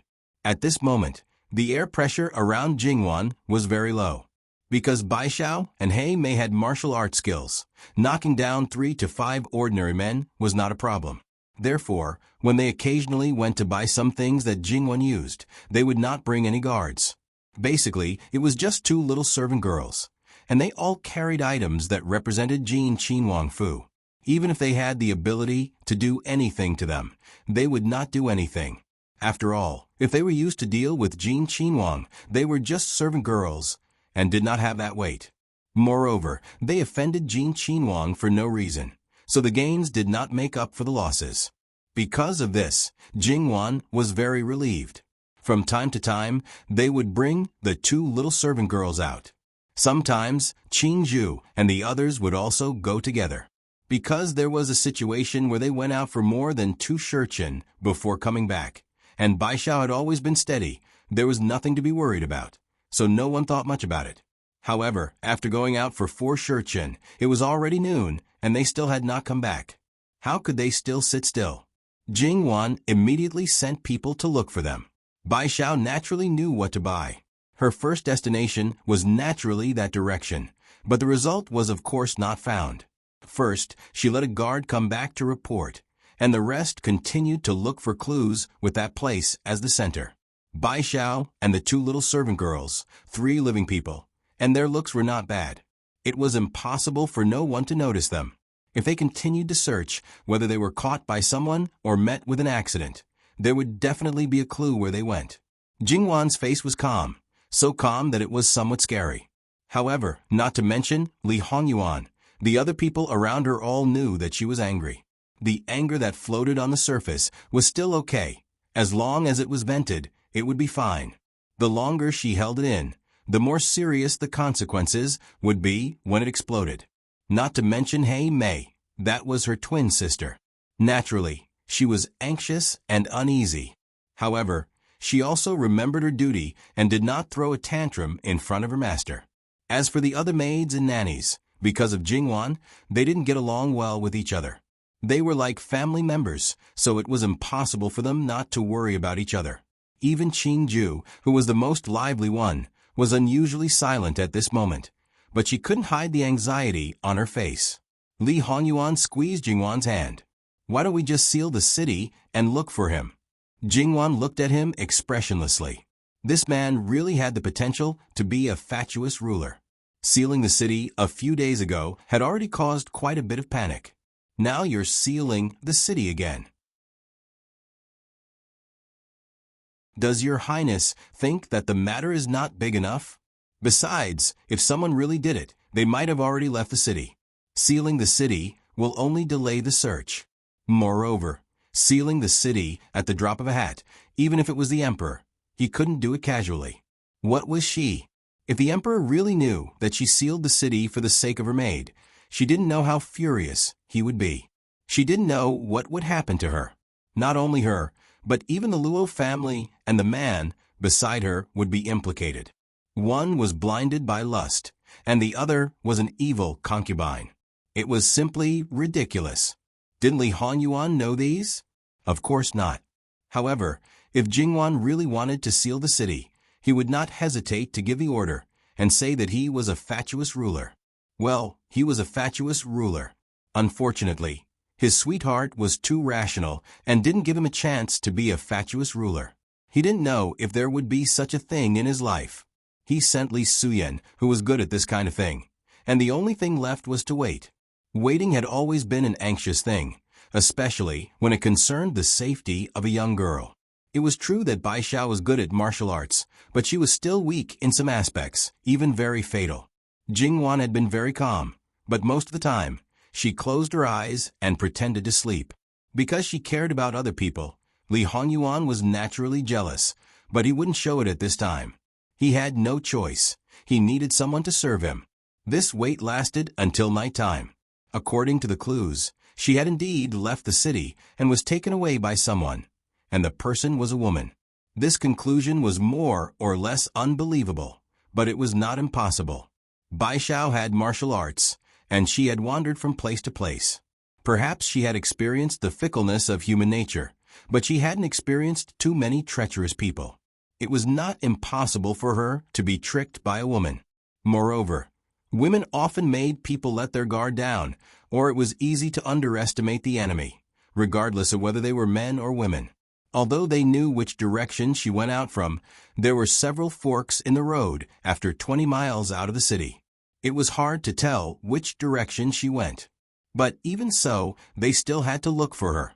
For Bai Xiao's safety and reputation, they still couldn't make a big fuss. Because they didn't know who the kidnappers were and why, they didn't want to cause too much of a commotion. What if the kidnappers killed Bai Xiao? Moreover, Bai Xiao's reputation might not only be Bai Xiao's, but Jingwan's as well. If the kidnappers were really meticulously planned, and the kidnappers were replaced with Jingwan, the consequences would be serious. No matter how Li Hongyuan suppressed the news, no matter if most people believed it or not, as long as one person believed, such as the emperor, believed that Jingwan was kidnapped for a day and lost her reputation, everything. Li Hongyuan didn't consider this at first, or rather, he didn't care at all. If he couldn't even protect his wife, he wouldn't be able to live in this world. If someone wanted to hurt his wife, he could just overthrow his father's throne in advance, just like when he planned to marry his wife. Jingwan wasn't in the mood for dinner, and Li Hongyuan didn't force her. But the clouds in his heart were getting darker and darker. That night, Jingwan didn't sleep very well. She was in a daze and woke up from time to time. Bai Xiao is back. Li Hongyuan's face was as black as the bottom of a pot, but he patiently comforted Jingwan. This time, no matter who was behind this, he would find out and destroy them. Nobody knew when. Your Highness, Bai Xiao is back. Jingwan, who was half asleep, suddenly sat up. She got up, grabbed a coat, put it on, and hurried out. https://www.bicken.com/11/11807/6653936 HTML. Please click here to report. No registration required. We will deal with it as soon as possible. After reporting, please wait patiently and refresh the page. Please remember the domain name of this book, www.bicken.com. Bikuga mobile reading website, ambicken.com.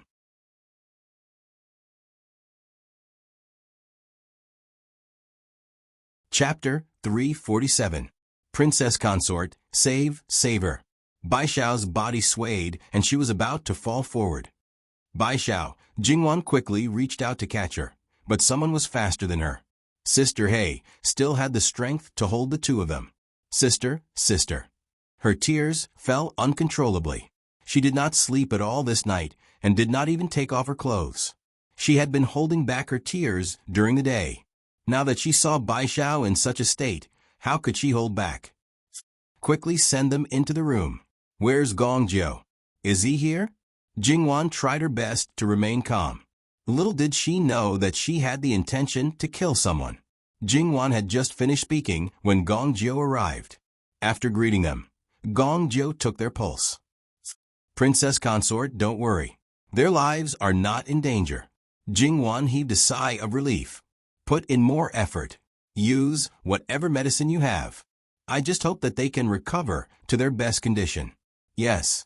After hurriedly sending them into the room, Jingwan asked a few senior servant girls to go in and help.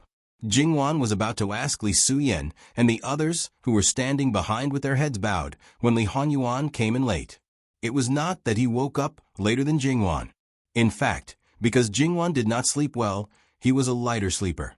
But when Jingwan got up and flung his hand away, he was very unhappy. He got up and sat on the bed for a while before coming out. Her hair was disheveled, her clothes were untidy, and her shoes were slippery.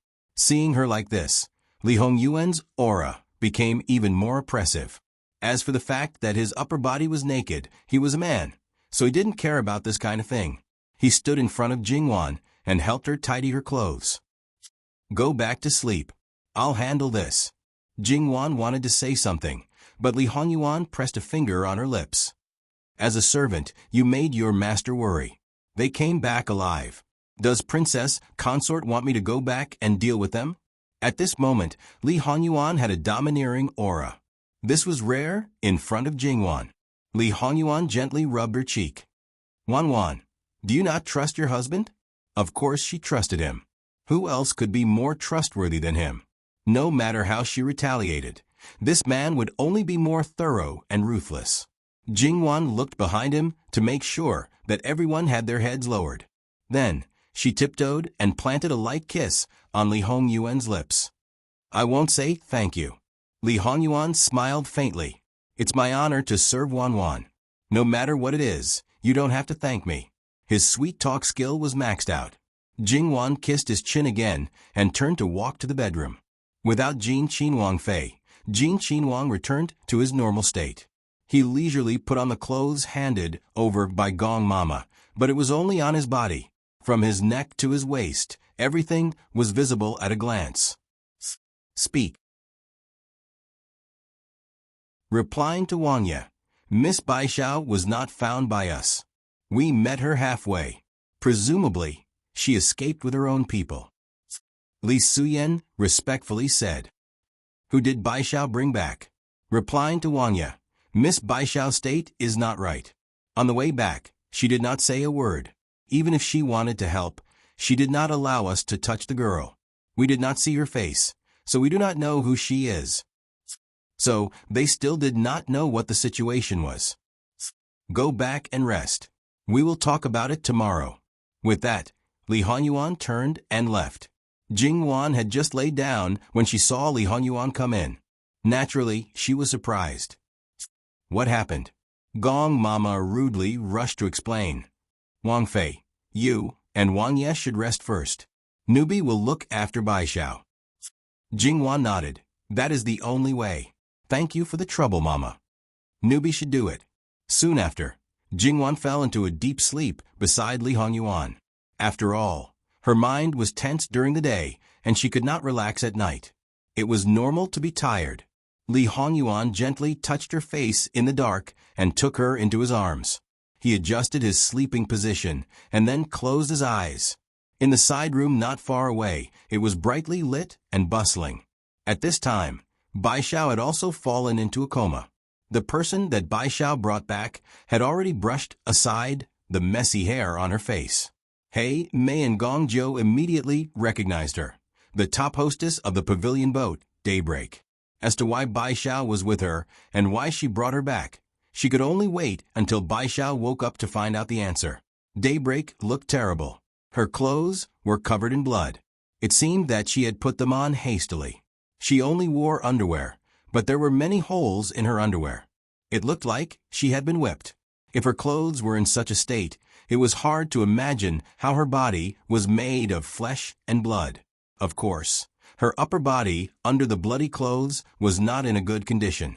Gong Jiu was a man, so naturally, he could not casually lift a woman's clothes. However, it was a piece of cake for Gong Jiu to diagnose through her clothes. What Jingwan had seen of Gong Jiu's medical skills were only superficial. Bai Xiao did not look so bad, but in fact, her injuries were worse than Daybreak's because her body was injured by a sharp weapon, especially her abdomen, because it was simply treated. Of course, only her clothes were torn and 2 layers were wrapped. Now that it was untied, Gong Jiu could not help but feel touched when he saw the wound through her clothes. He could not help but look up and stop at Bai Xiao's face for a moment. It was already a miracle that she could live until now, and even didn't fall down before. Gong Jiu just stabilized their situation. The treatment of the wounds had to be handed over to others. Just then, Nanny Gong came in, and Nanny Gong took over without hesitation. As a secret guard, even she did not have Gong Jiu's medical skills. She still had to know the basic treatment of wounds. After all, she could be injured at any time when she was on a mission. At least she knew how to stop the bleeding and fight for more time. Gong Jiu left the room to prepare the medicine. There were too many wounds. He was afraid that the medicine for external use was not enough. They had to be taken orally. Even if she slept relatively well later, it could not make up for the lack of sleep in the first half of the period. Jingwan still woke up at a fixed time. After simply dressing up, Jingwan went to check on Bai Xiao. Bai Xiao had not woken up yet, but she had changed her clothes. At least she did not look so embarrassed. At least her face was still pale. Is this the girl called Daybreak? No wonder Jingwan remembered her. She had a deep impression. Yes. Blackie nodded with certainty. Jingwan saw that Blackie looked a little tired and haggard. Go and have a rest. Thank you, Your Highness. I've slept before. Jingwan did not say much. She thought that if Bai Xiao did not wake up, her heart would not be at ease. Did Gong Jiu say when they will wake up? He said that he would do acupuncture again later. They should be able to wake up today. Gong Jiu entered the room and bowed respectfully to Jingwan. Your Highness. Jingwan nodded. Do I do acupuncture now? We still need to wait for another hour. Bai Xiao's wounds are deep and difficult to heal. I have made a stronger medicine. Then he handed the medicine to Blackie. Blackie naturally did not hesitate and was about to apply the medicine for Bai Xiao. Leave the wounds. Let me have a look, Gong Jiu said. Blackie nodded quickly. When Gong Jiu turned around, she carefully untied Bai Xiao's clothes, and then the white cloth to cover Bai Xiao's skin. Dr. Gong, it's done. Jingwan looked at the wound and frowned. It almost crossed the entire abdomen. Although it did not penetrate and did not expose the abdomen, it was not far from it. Such a wound would definitely be difficult to heal. Even if it healed, it would leave a scar that could not be removed. In addition, the weather was too hot and the wound was already slightly inflamed. Gong Jiu looked at the wound and was also not optimistic. He first checked Bai Xiao's pulse and then prepared the medicine. Gong Jiu, Jingwan said with slight hesitation. Gong Jiu paused. Your Highness, what are your orders? He did not show any emotion because of Jingwan's interruption. The wound is so big. Can you sew it up? Gong Jiu was slightly stunned. Your Highness, do you mean to sew it up like a garment? He lowered his head to look at Bai Xiao's wound, and a trace of emotion flashed across his eyes. Yes, I think the wound is too big. If you sew it up, the contact between the wound and the outer fabric will be much smaller. Moreover, if the flesh and blood are put together, will it be faster than regenerating it? In this aspect, Jingwan did not understand. In her previous life, she had only learned basic first aid, so she could only give her opinion. Your Highness, your idea is very good. But in this way, you will have to cut off the necrotic flesh on the surface of the wound. Yes. Of course, the necrotic flesh had to be cut off. But will it be very painful? Your Highness, please rest assured. I will give Miss Baishao acupuncture treatment, and will not let her feel any intense pain. Acupuncture anesthesia? That was too awesome. That's good. I still need to think about the details. Your Highness, she did not think much of the difference in status, but it was not good for a princess to stay in a servant's room for too long. I'll go back and have breakfast with the prince. I'll leave this to you. Your Highness, please rest assured. When Jingwan returned to the room, Li Honyuan had already gotten up. However, he sat on the edge of the bed like a statue and did not move for a long time. Obviously, he was angry again. Jingwan felt helpless. She went forward to help him change his clothes and personally tied his hair. Li Honyuan did not say anything, but he was very cooperative. After breakfast, an E brought news. Your Highness, the #1 salt merchant in Jiangnan, Tyrant, has been cut off his family line. It is preliminarily concluded that Miss Baishao came out of his courtyard last night. https://www.bicon.com/11/11807/6653941. HTML. Please click here to report an error. No registration required. We will deal with it as soon as possible.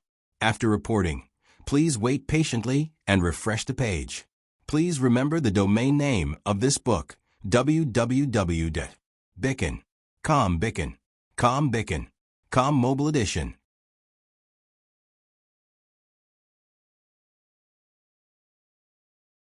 Chapter 348. After breakfast, an E brought news. Wang Ye, Jiangnan's #1 salt merchant, Taiyantu, was. An E stealthily glanced at Jingwan and deliberated for a moment. His family line ended. Initially, Miss Baishao came out of his other courtyard last night. About 70 li south of Chuanzhou Prefecture, there is a manor. As for the other one, she was married the day before yesterday. Her first night was bought by Taiyantu for a high price of 800,000 taels. He added another 200,000 taels and took her away for 3 days. Jingwan stared blankly. A moment later, she reached out to pick up a crystal bag and nonchalantly opened her mouth. Yuan, that Taiyantu should be on your list to clean up, right? On. Li Honyuan indifferently responded. This was also the reason why Baishao and the others had not yet woken up when they received the news. Because they wanted to clean up. Naturally, they had been watching for a long time. It was just that the people they planted were originally in Jiangnan, so they did not know Baishao's origins. They were also accustomed to Taiyantu bringing women back every 3 to 5 days. It was just that when something happened, they quickly reported it. In the brothel, he casually took out 1,000,000 taels. The #1 salt merchant really lives up to his reputation. What's the saying again? So poor that all he has left is money. This is probably the kind of person I'm talking about, right? It's just that his courage is not small. I don't know if he ate a bear's heart or a leopard's gall, daring to directly kidnap my people in the city. Jingwan's gaze swept towards Li Honyuan. He simply did not take Jin Wangye seriously. There seemed to be a bit of sarcasm, but Li Honyuan did not take it seriously. However, he was also a bit puzzled about this matter. That day, at Baifengdu, that Taiyantu made a special trip to the door. His intention to express goodwill could not be more obvious. A few days ago, he sent a visiting card, but he had been suppressed and did not respond. It was unlikely that because of this, he would kidnap Wanwan's servant girl, right? If he was really that stupid, how could he reach the position of Jiangnan's #1 salt merchant? He would have been overthrown long ago. Therefore, this matter most likely had a hidden story. However, regardless of whether there was an ulterior motive or not, he originally only wanted to eliminate him and divide his family. But now, he had angered his wife. Even if he had committed 3 crimes, he still had to be punished 10 times. Especially when she saw that Jingwan's breakfast was 1/3 less than usual. She silently added another sin to her heart. Jingwan felt that something was wrong. She needed to find something to do to distract herself. I've seen Wan's paintings of flowers, birds, fishes, insects, and even mountains, rivers, plants, and trees. However, I haven't seen any portraits of people. Why don't you try it, Wan? Jingwan looked at him. Why did he suddenly mention this? However, seeing that a certain someone was still very calm and didn't seem to have any deeper meaning, Jingwan smiled gently. Sure. After that, Jingwan went to the study, leaving only Qingju to serve the brush and ink. The others were sent to Bai Xiao and the others. Last night had been more tiring. Because they couldn't leave people, they could only take turns to rest. The first thing that came to Jingwan's mind was the 12 golden hairpins. Of course, it was just a name. She could choose 12 beauties to draw. No matter if it was the beauties she had seen before or if she made some slight changes to their faces, it would be a pretty good theme. After thinking about the subject, she directly began to draw. If she wanted to draw well, she naturally couldn't be distracted. She needed to be sufficiently focused. After spending a certain amount of time, she temporarily forgot about other things. Plum, orchid, bamboo, and chrysanthemum usually served Jingwan when she was drawing, so they didn't get in her way. On the contrary, the initial color of the ink used to sketch the appearance was just right. There was no need for Jingwan to make a second adjustment. At the same time, no matter which direction she drew, the adjusted ink was always in the front right. After she got used to it, she didn't even need to use her eyes. Her habitual movements could be dipped in ink. Naturally, it saved a lot of time.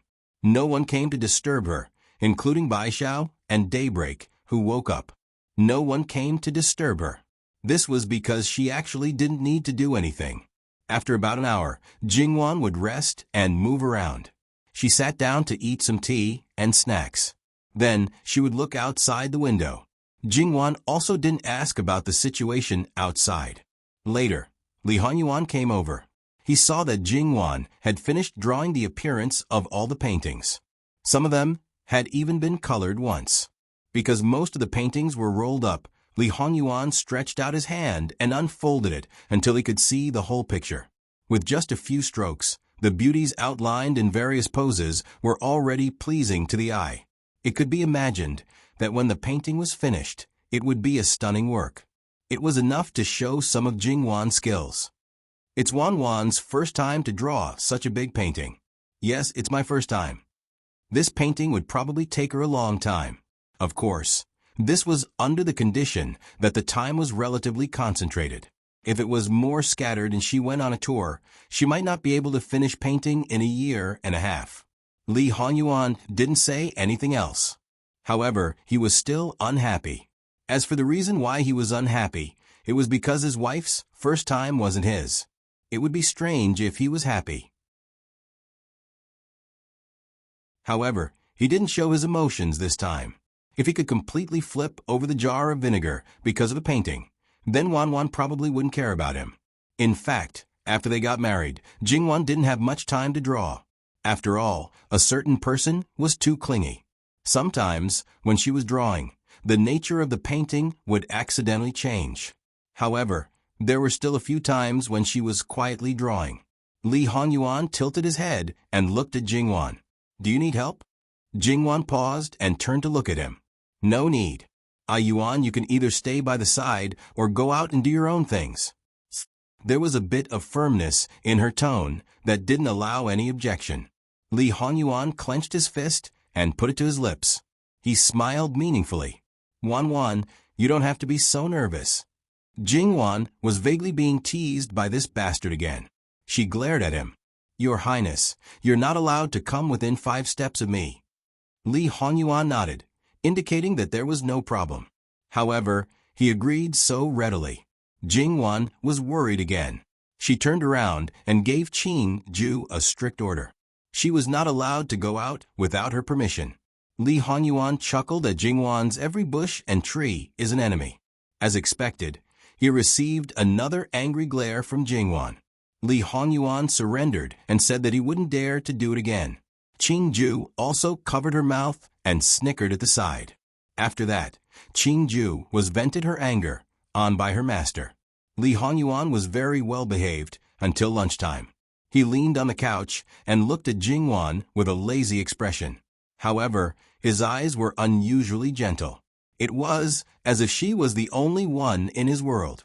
Jingwan might have felt uncomfortable at first, but as time passed, she got used to it. Occasionally, she would turn around to look at him with a faint and gentle smile. Excluding the matters outside, there was a feeling of peace and tranquility. Jingwan and others didn't leave the study until noon, when it was almost lunchtime. During the process of setting the table, Jingwan asked Nanny Gong about Bai Xiao and Morning Dawn. As expected, they had woken up. Bai Xiao didn't need to say anything. Except for the relatively few whip wounds on the surface of her body, the wounds on her abdomen were not only caused by the sharp weapons. It would take at least half a month for her to be able to move freely. As for Morning Dawn, it seemed that she only had superficial wounds. However, she had been abused for a long time. Except for her face and hands, there was hardly any intact skin and flesh on her body. Not to mention other things, not many people could bear the burning pain all over her body. In Jingwan's opinion, as long as they could be saved, it would be a blessing. She was more worried about their psychological condition. Psychological trauma was often the most fatal. What exactly happened? Did Bai Xiao tell you? Jingwan asked. Yes, she did. It's like this. Bai Xiao went to the street as usual, but this time she met Su Ting. Yes, it was the concubine's daughter who was sold to Iron Salt by Governor Su. She naturally recognized Bai Xiao, and Bai Xiao couldn't forget her. In terms of martial arts, Bai Xiao could defeat 10 or 20 Su Ting in a minute. In terms of cunning, 10 or 20 Bai Xiao couldn't defeat her. Bai Xiao was just stopped and said a few words, and Su Ting used some kind of drug on Bai Xiao. What happened after Bai Xiao fell into a coma was not very clear, but according to their investigation, Su Ting should have taken people out of the city directly. Bai Xiao woke up in pain. When she woke up, Iron Salt's whip fell on Bai Xiao's body. The drug didn't seem to have completely disappeared. She didn't have much strength and was stripped for clothes. The shame of a girl's reputation being inexplicably ruined made her scared. Moreover, it seemed that she was also drugged. Her throat was dry and painful, and she could only endure all kinds of torture. After that, it was Daybreak who saved her. That's right, they were in the same room. Daybreak was only wearing underwear, and her entire body was covered in wounds. She seemed to have been in a coma before, but after waking up, Daybreak dragged her wounds and forcefully attracted Salthead's attention to herself. Then, Bai Xiao watched helplessly as Daybreak took the blame for her. To Bai Xiao, this was a huge blow. All along, Bai Xiao did not have any vicious thoughts. But at that time, she wanted nothing more than to tear that fat pig into pieces. Whatever shame, whatever fear, she threw them all aside. In her constant struggle, the effects of the drug seemed to have worn off. https://www.bicken.com/11/11807/6653944. HTML chapter error. Click here to report. No registration required. We will deal with it as soon as possible. After reporting, please wait patiently and refresh the page. Please remember the domain name of this book, www.bicken.com. Bicken. Com Mobile Edition.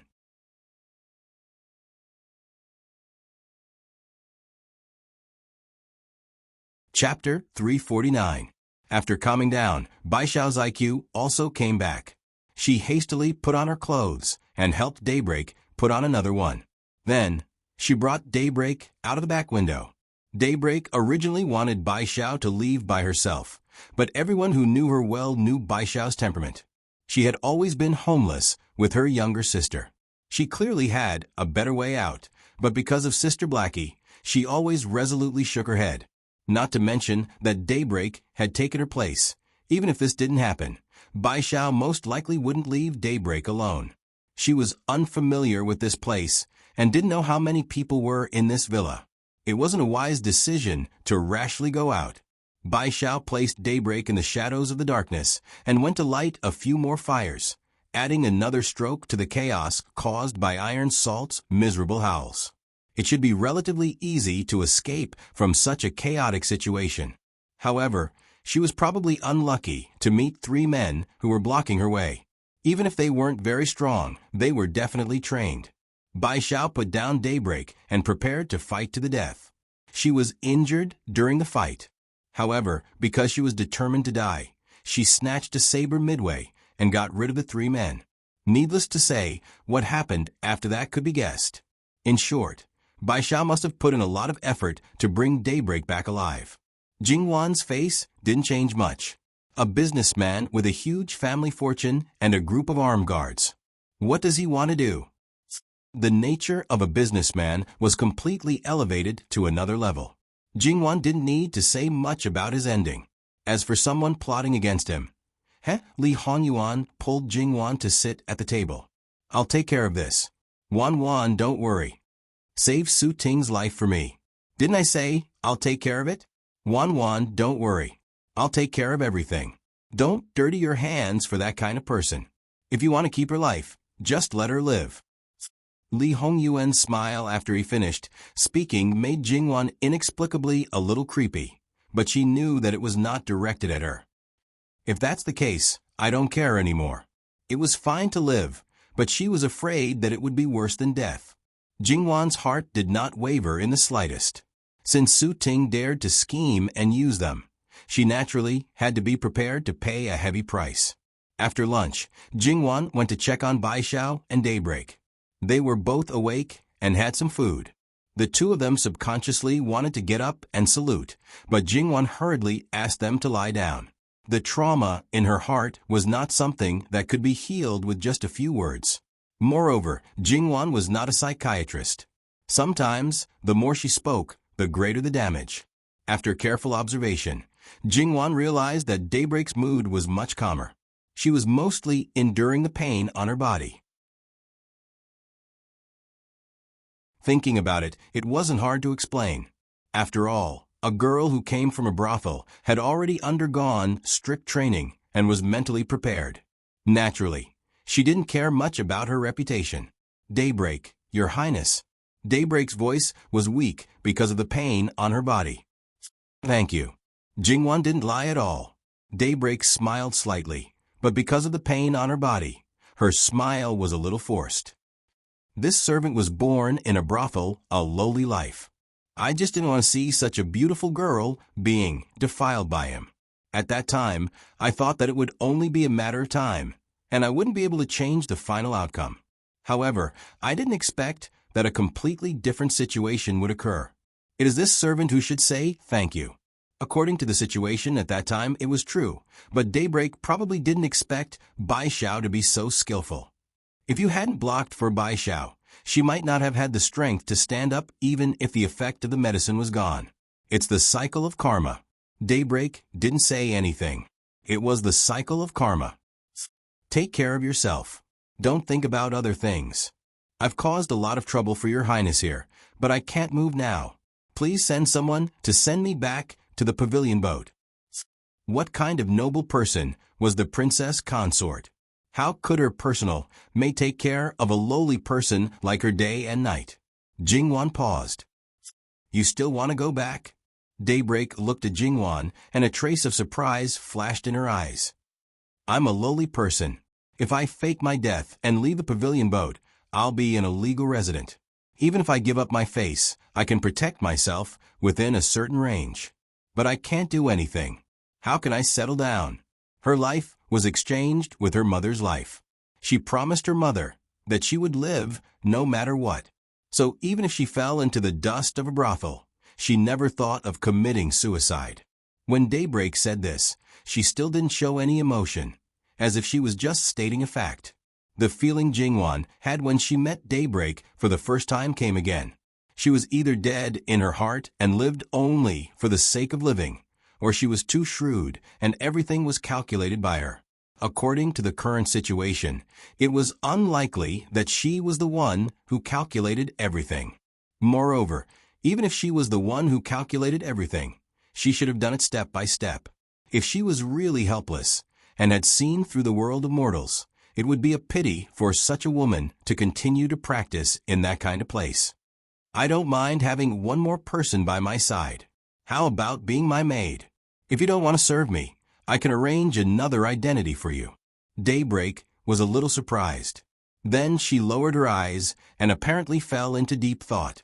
Jingwan originally thought that she would quickly agree, but the current situation was a little unexpected. In fact, it was very difficult for a beautiful single woman to gain a foothold. Even if she had her own appearance, an ugly face was also very easy to be disliked and criticized. Serving people, especially those with noble status, was actually a way out for many people in the current situation. Moreover, it was said that there were 7 ranks in front of the gate of the Prime Minister. Although she was a servant in the prince's mansion, many people had to treat her with care when she was outside. Then, I'll have to trouble your highness to arrange another identity for me. Jingwan's eyes flickered. Was she too proud to serve others? But Daybreak didn't look like such a person. However, as the saying went, everyone had their own aspirations, so there was no need to force them. Daybreak, it's hard to survive alone. The princess is very good and never mistreats her servants. Baishao's words were a little hurried. I'm a prostitute and I'm not clean. How can I tarnish the prince's mansion? If my identity is exposed in the future, how will your highness deal with it? Jingwan smiled. I thought it was something else. Daybreak, do you think your heart is clean? Daybreak's heart was fiercely shocked. She thought that she had never let her heart be covered with dust, and she had never let herself fall. I'll tie a ring of grass in the future to repay your highness' kindness today. It's not that serious. Now it's right to rest and recover. Wang Fei. No.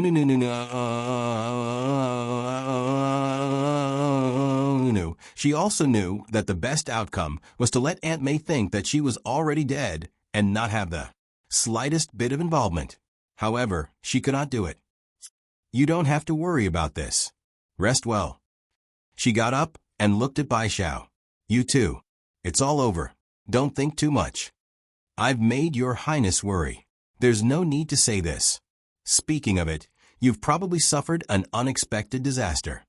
As the saying goes, if it's a blessing, it's not a disaster. If it's a disaster, it can't be avoided. Perhaps this is my fate. If it's not this time, it may be something else. I'll recover as soon as possible. Jingwan nodded and turned to leave.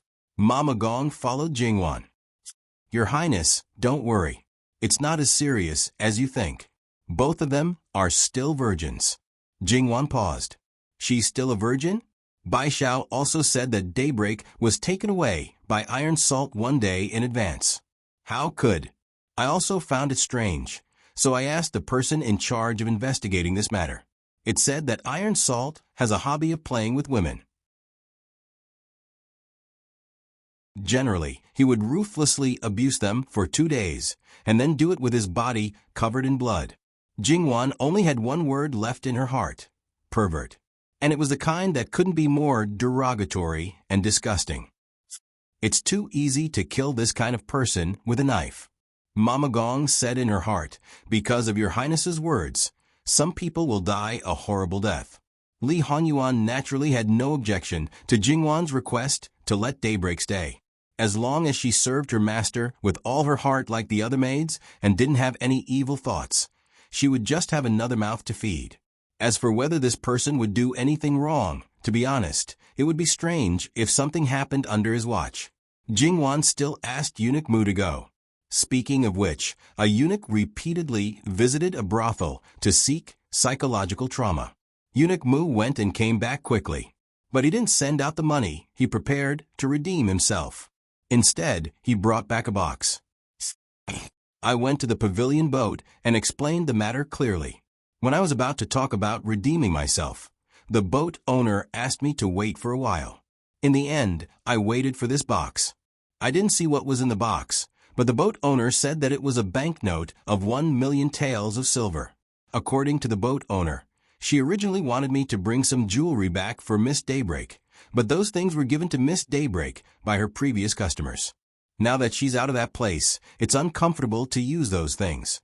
As for the 1,000,000 taels of silver, it's the money for Miss Daybreak to sell herself. Logically speaking, Miss Daybreak would be reminded of sad things when she saw the money. She couldn't accept the boat owner's intention. The boat owner doesn't seem to be a person in this line of work. Jingwan was a little surprised. Li Hongyuan raised his eyelids and didn't say anything. He naturally didn't take these people seriously. Since the money is for Daybreak, Nanny, you can send it to her. Following a super rich person like Li Hongyuan, 1,000,000 taels of silver was nothing in her eyes. Fine, even if she was poor, it was impossible for her to take Daybreak's money for herself. However, a girl who came from a brothel and became a servant girl of the prince's mansion now had a huge sum of money. Perhaps this was unprecedented and would never happen again. When Luo Jingying got married, she only had 5,000 taels of silver. Although there were various reasons, under normal circumstances, when a girl from the Luo family got married, her dowry would only add up to tens of thousands of taels of silver. This was already considered a very generous dowry. For an ordinary family, a dozen taels of silver was enough for a family of 4 to eat for a year. One could imagine how much money this was. Eunuch Mu always thought that he was probably the richest servant in the prince's residence. Now compared to Daybreak, he was just a pauper. Sure enough, comparisons were odious. Nanny Gong directly took the things to Daybreak and didn't say anything. Daybreak didn't avoid it and opened it directly. On the surface, it was a letter. When he opened the letter, there wasn't much content. It looked like it was written in a hurry. However, Daybreak read it for a long time. He read it over and over again. At the beginning, his eyes turned red, but he held it back. Towards the end, he couldn't hold it back anymore and started crying. In Nanny Gong's eyes, Daybreak was a special girl. Unless she had to smile, her emotions were always indifferent. Even when she was injured, she didn't make a sound. Now, she was crying like this. However, it was not a bad thing that she could cry. After crying for about half an hour, Daybreak slowly calmed down and carefully put the letter away. In the future, she would have nothing to do with Auntie May. They wouldn't have any contact and they wouldn't meet again. Although she was a servant, she was still considered to have a proper background. She had the right to despise people like Auntie May. But what could she do? Qing Zhu gently patted Daybreak's shoulder. Sister, don't be too sad. Take care of your body. Auntie May really treats me like her own daughter. Since that's the case, you should be well. This way, she will be happy in her heart. Daybreak nodded. Sister, can I trouble you to do something? Can you send these banknotes to the princess? https://www.bicken.com/11/11807/6653979. HTML. Please click here to report. Registration is not required. We will deal with it as soon as possible. After reporting, please wait patiently and refresh the page. Please remember the domain name of this book, www.bicken.com. Bicken. Com mobile version, reading website, mbicken.com.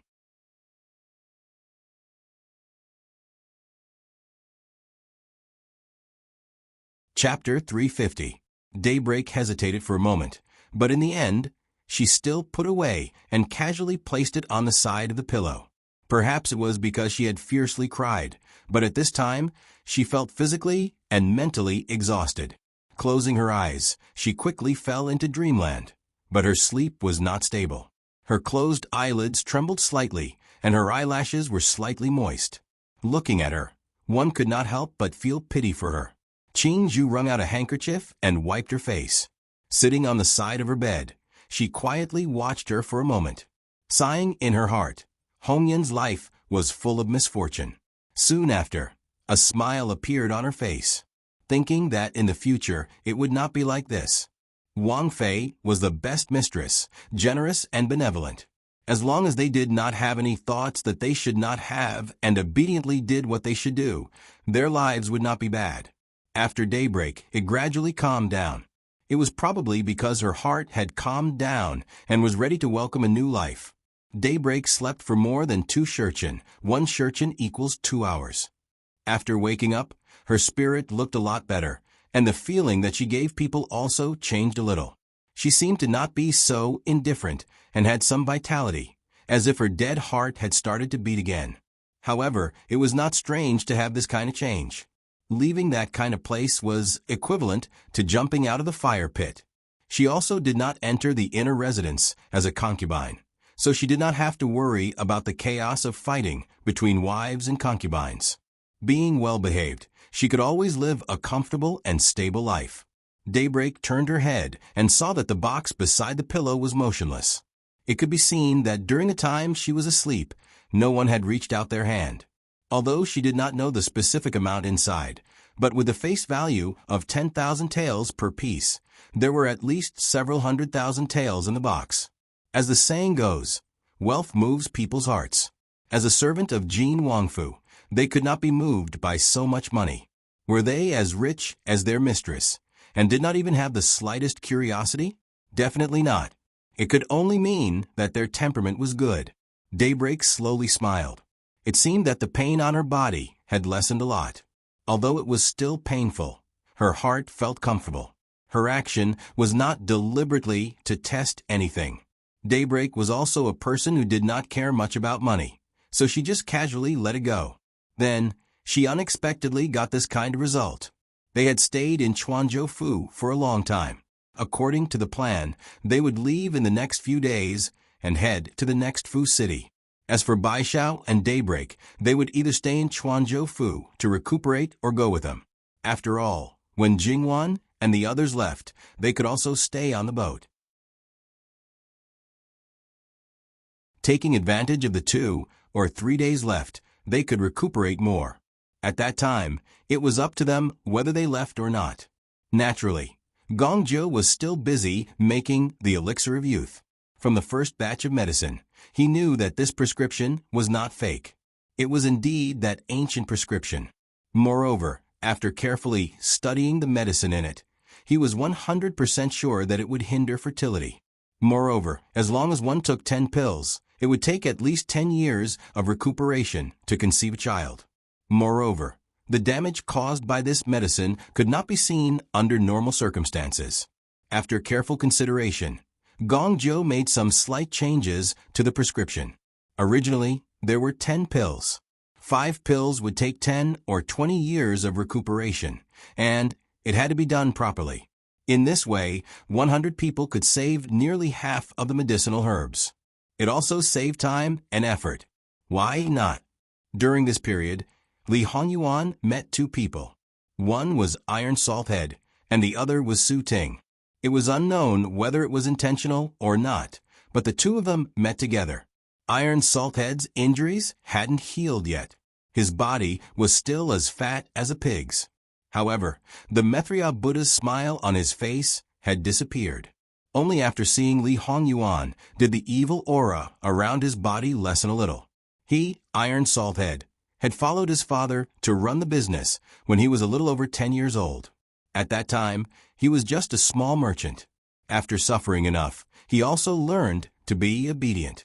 After 34 years, he thought that he had the means and shrewdness. But he did not expect that in the end, he would fall into the hands of a woman. Of course, when he did not know for the time being, this woman naturally referred to Baishao. After that, Li Hongyuan wanted to deal with Iron Salthead and was preparing to uproot his power and family. As such, naturally, he would not make a big fuss. After all, Jiangnan was so big. Moreover, Iron Salthead was said to be the #1 salt merchant in Jiangnan, but the scope of his business was not just Jiangnan. If the power behind him was alerted, those people might escape. Without a doubt, they would also take away a large amount of money. Li Hongyuan did not lack money, but he would not complain about having too much money. After all, if he really sat on the throne, there would be too many places to spend money. Therefore, when Iron Salthead was brought over, he had not yet become a prisoner. Because Iron Salthead was carried in, Li Hongyuan did not force him to stand up and salute. Li Hongyuan sat on the main seat, sipping his tea a little absent-mindedly. Then he placed the teacup on the table, making a slight sound. His gaze did not look at Iron Salthead at all, but fell on the kneeling Su Ting. However, that gaze was like the baptism of the four gods. Even if Su Ting lowered her head, she would definitely feel as if there was a blade at her back, and she could not help but tremble. Li Hongyuan supported his chin with one hand. To scheme against this prince, your courage is not small. If there was a bit of luck before, Su Ting would already be trembling like a sieve at this moment. She knew that she wanted to borrow a knife to kill someone, and it was actually a dangerous move. However, she really could not stand Iron Salthead's torment. The injuries on her body had never healed, and because of her hard bones, she gritted her teeth and endured it again and again, arousing Iron Salthead's interest. Su Ting really could not stand it anymore, but she also did not have the guts to resist. Towards Iron Salthead, she feared and hated him even more. She wanted to break away from his control, but also wanted to ruthlessly retaliate. Iron Salthead had designs on Sister He, but Sister He was someone who served Jin Qinhuang, so Iron Salthead would not lose his mind. She set her sights on Bai Xiao, who had the same face as Sister He. In any case, Iron Salthead had never seen Bai Xiao before. Of course, if she wanted to escape, she would not stupidly send herself into Iron Salthead's hands. In order to cover up Bai Xiao's identity, not only did she take the things that represented her identity, she also fed her a mute medicine that could make people temporarily speechless. Even if she could endure Iron Salthead's abuse, she also had a way to make Bai Xiao lose her life quickly. Everything had been arranged, but she did not expect that Bai Xiao was a martial arts expert. As long as Bai Xiao came back alive, Su Ting would definitely not be able to escape. Iron Salthead was still confused and did not understand what Li Hongyuan meant. He looked at Li Hongyuan with puzzled eyes. Li Hongyuan did not pay attention to him, but Mu Gonggong sneered, "The one who hurt you, a commoner, is Wang Fei Nyang-Yang's personal maid. She was schemed against by the woman beside you and fell into your hands." Wang Fei Nyang-Yang has always been very protective of the people around her. She was injured like that and almost lost her life. Wang Fei Nyang-Yang is very angry. Iron Salt had originally thought that he would find the slut who hurt him. If he did not skin her alive, he would not be able to dispel the hatred in his heart. Now, how could he still not understand? Looking at Su Ting, his eyes were as wide as copper bells. He really fell into the hands of a woman, but he missed one. This was the main culprit. His fat body suddenly rolled over, and the pain in his body seemed to have disappeared. He rushed over and clutched Su Ting's neck tightly. "Slut, slut, slut." Su Ting's eyes rolled to the back of her head. She tried her best to pry Iron Salt's hand away. However, the strength of a person who had reached the pinnacle of hatred was no small matter. Su Ting's face turned pale, and the strength of her struggle became weaker and weaker. It looked like she was only left with one breath. However, how could Li Hongyuan let her die so easily? With just a look, an E came forward and touched Iron Salthead's arm gently. Iron Salthead let go of her. Su Ting collapsed to the ground. She took a breath and covered her neck with her hands, coughing violently. The feeling of dying was definitely not good. Su Ting only felt that she had survived a disaster. Give her mute medicine and send her to the pavilion boat. Tell the owner of the boat not to treat her unfairly. Also, she can't leave the pavilion boat without redeeming her. Li Hongyuan's words completely determined Su Ting's future fate. Su Ting, who had not yet recovered, narrowed her eyes. Wang Yi. The pain in her throat made her unable to speak clearly. She couldn't say the rest of her words. Her mouth was gagged and she was dragged out. Li Hongyuan's gaze fell on Iron Salthead. His gaze was similar to how he looked at Su Ting. Iron Salthead trembled and hurriedly knelt down. Wang Yi. Wang Yi, this commoner really didn't know about this matter. If this commoner knew, even if you gave this commoner 100 guts, this commoner would never dare to covet Wang Yi's woman. Wang Yi, please calm your anger, please calm your anger. Just saying that you didn't know, just saying calm your anger is enough? Li Hongyuan's tone was indifferent, but Iron Salthead was sweating profusely. He was originally fat, so he sweated a lot. In a short time, his clothes were completely soaked, as if he was fished out of the water. He hurriedly turned his body to the back. The person who followed him, who looked like a housekeeper, hurriedly handed over the box in his arms. Iron Salthead received it and respectfully raised it above his head, an insignificant gift to apologize to Wang Yi and Wang Fei. An apology gift has been prepared, and you still say that you didn't know? This was clearly picking a bone, but Jin Qinhuang now held Iron Salthead's life and death, so Iron Salthead didn't dare to refute a single word. Wrong, this commoner was confused. This is a small profit to show filial respect to Wang Yi. Wang Yi, please kindly accept it. When you return, immediately prepare another gift to apologize to Wang Yi.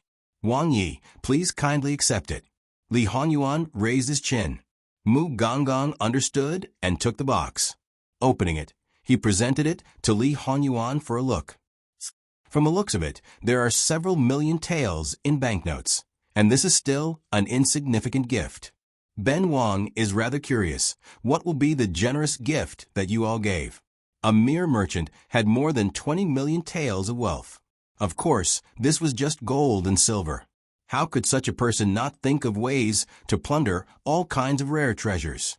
This part was really hard to estimate. Therefore, this Iron Salthead's net worth was really frightening. Wang Yi will not be disappointed. Wang Yi will not be disappointed. Today, he was called by Jin Qinhuang.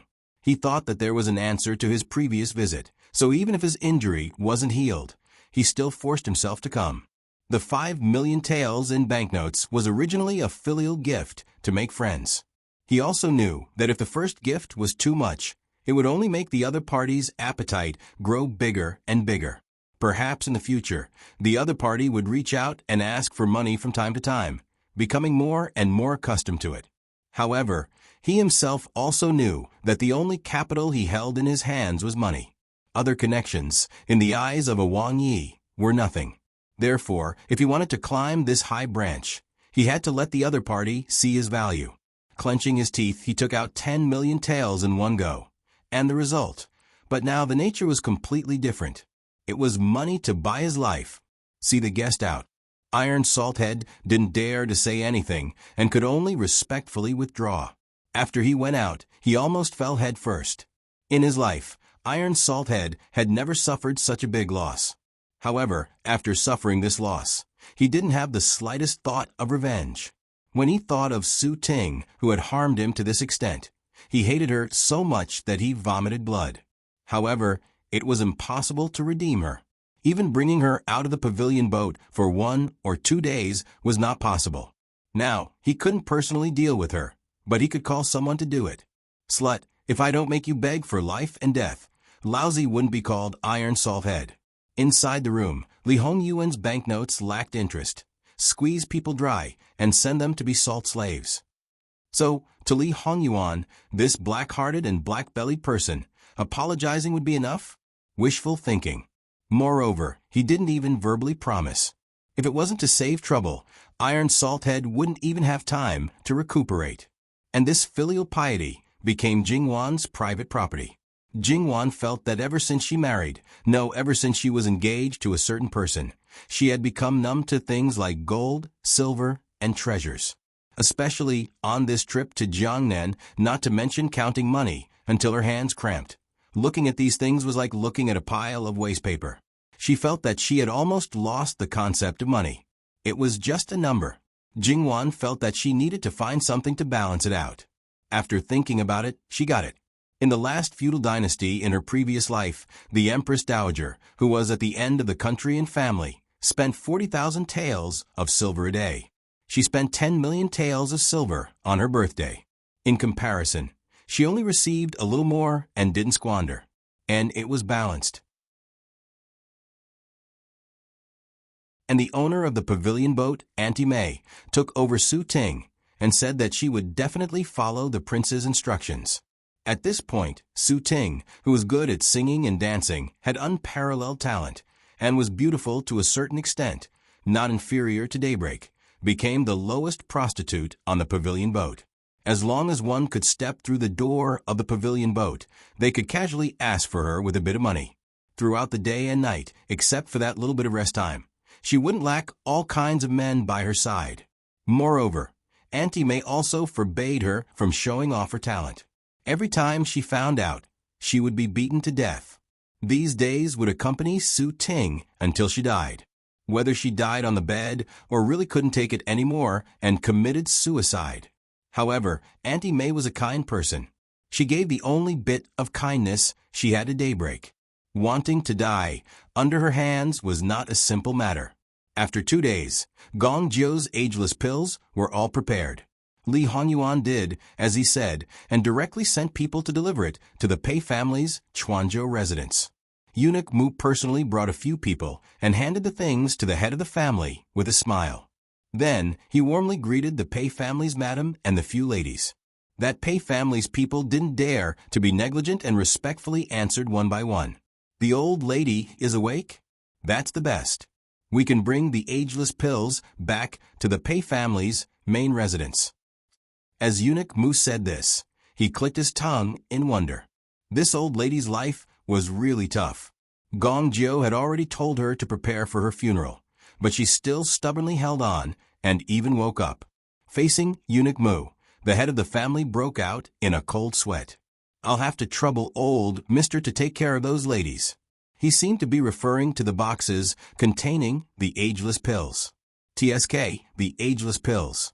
Although it was harmful, for some people it was also a great temptation. Goodbye. After sending Eunuch Mu off, the head of the family stood in place for a long time. He wiped the sweat from his forehead and personally looked at the boxes, and had people move them to the main courtyard. When his wife saw these things and knew what they were, she couldn't help but tremble. Master, are these really going to be sent back to the main residence? Of course, but it has nothing to do with us. Go and take out 6 bottles, now, and send them to the 6 ladies. The old lady was startled. Her lips wriggled, but in the end, she didn't say anything. It wasn't like she hadn't done this kind of immoral thing before. She had even killed an unborn child, not to mention that she hadn't killed anyone yet. Moreover, she was afraid that she had no choice but to do this. If she didn't do it, the ageless pills might be used on her own descendants. Outsiders could never be more important than family. The old lady led a group of maidservants and women to the small courtyard where the Pei family's ladies were locked up. https://www.beacon.com/11/1180/6653983. HTML. Please click here to report. Registration is not required. We will deal with it as soon as possible. After reporting, please wait patiently and refresh the page. Please remember the domain name of this book, www.beacon.com. Mobile version, reading website, mbeacon.com.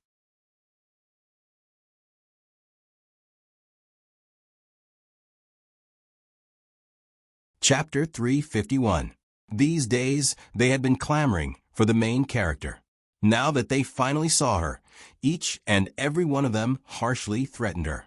Unfortunately, the old woman was too lazy to pay attention to them. She directly had them captured and forced down all the immortal pills. This immortal pill generally needed to be taken at least once every 3 days. At one time, it was 5 pills with increased efficacy. The side effects were even worse than before. As for whether there would be any side effects other than hindering children, Gong Jiu expressed that he also didn't know. After all, he didn't find anyone to test the efficacy of the pill. Things that were forced down people's throats, no one would think that it was a good thing. Old witch, what did you give us to eat? As they questioned, They reached out to scratch their necks, wanting to spit out the thing.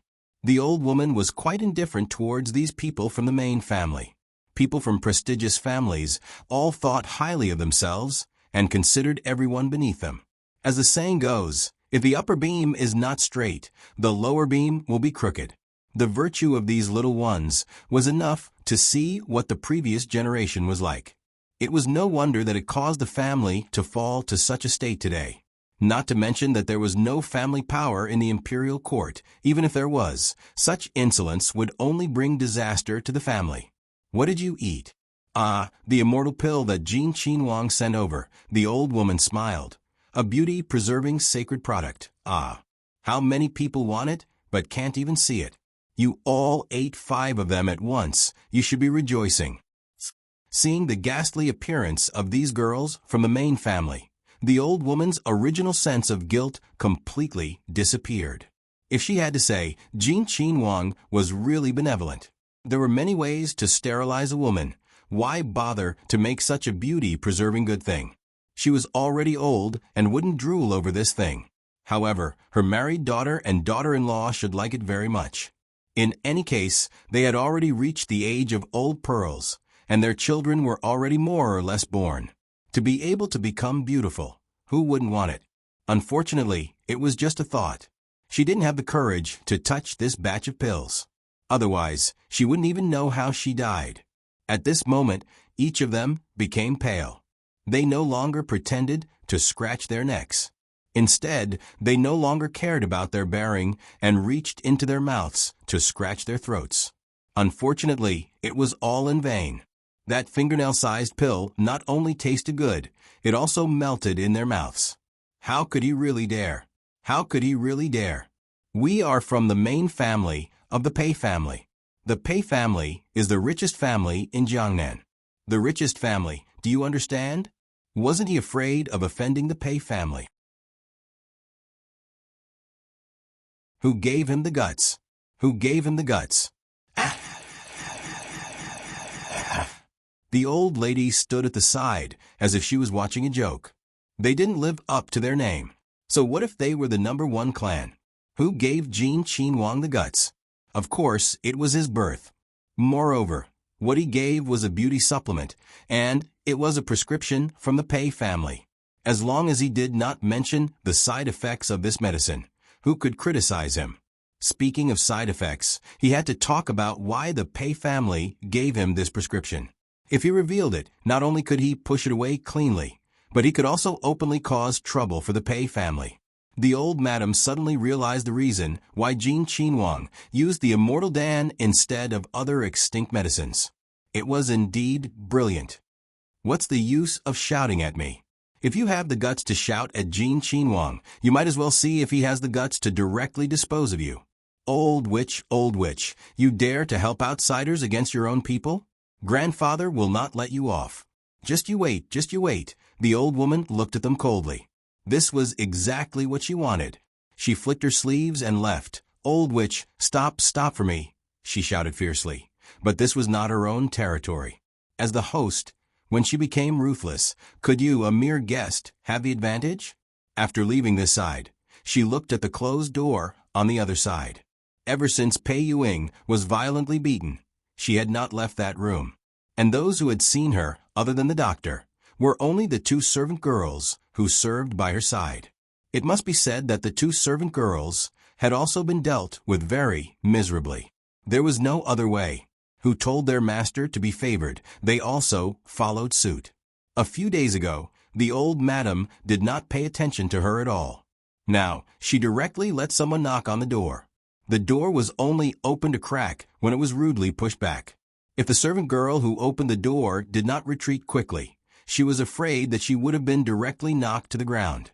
Compared to the previous people who did not know life from death, they only had panic in their eyes. Where is your miss?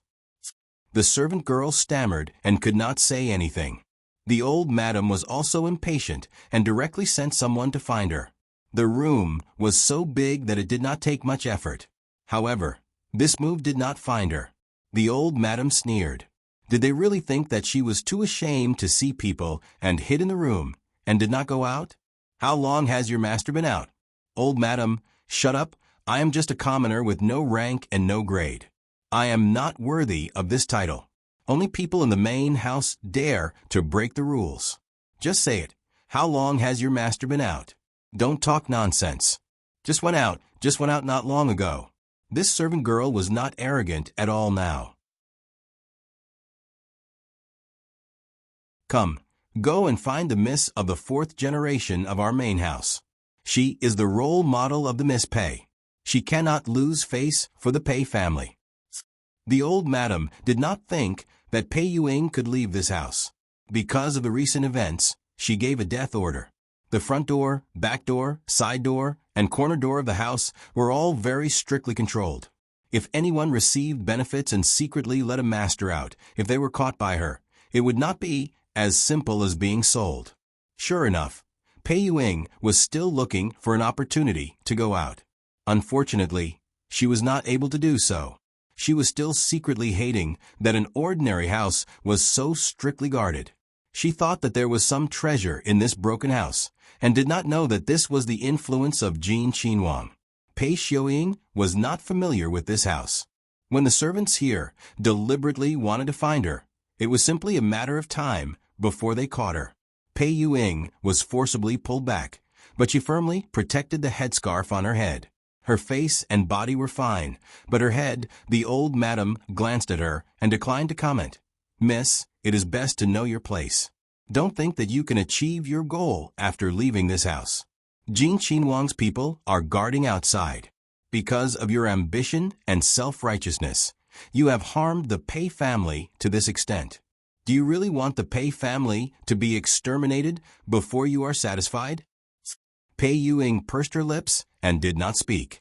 But whether it was the clenched fists or the fluctuating emotions in her eyes, it all showed that her mood was not calm. Based on what was the basis of putting all the blame on her head, she did not wash away the disgust of great-grandmother and sacrificed her reputation. Was everything she did for herself? Who could she find to reason with for everything that she was suffering now? It was obvious that everyone hurt her, betrayed her, schemed against her. But now they wanted her to bear the burden. Don't even think about it. You were heartless first, so don't blame her for being unjust. Even if she died, she would also pull a group of people down with her. Tang Zhu, what is the matter? Pei Yuing restrained all the emotions in her eyes and asked faintly, as if nothing had happened. Astonishment flashed through the old madam's eyes. With this temperament, it was no wonder that the clan head would make such a decision. However, to let the chess piece know that her original position was actually a shield. She would only be reduced to an abandoned chess piece in the end. It was okay if she was hit until she could not recover from the setback, but the one in front of her was afraid that it was not the case. She might even bite back. But this had nothing to do with them. Even if she was to be angered, it would depend on whether she really had the ability to deal with them after destroying the main family. The old madam let someone give her the porcelain bottle. Pei Yuing opened the porcelain bottle and poured out the pills inside. Although there was a difference in size, but just based on the smell, she could distinguish what it was. It's not Old Dan. I have already eaten it. Tang Zhu does not need to worry that I am acting in front of Jin Qinhuang. However, for me, it is purely a beauty-preserving sacred product. I heard that it is difficult to make and the herbs used are expensive. This kind of good thing, there is no reason not to eat it.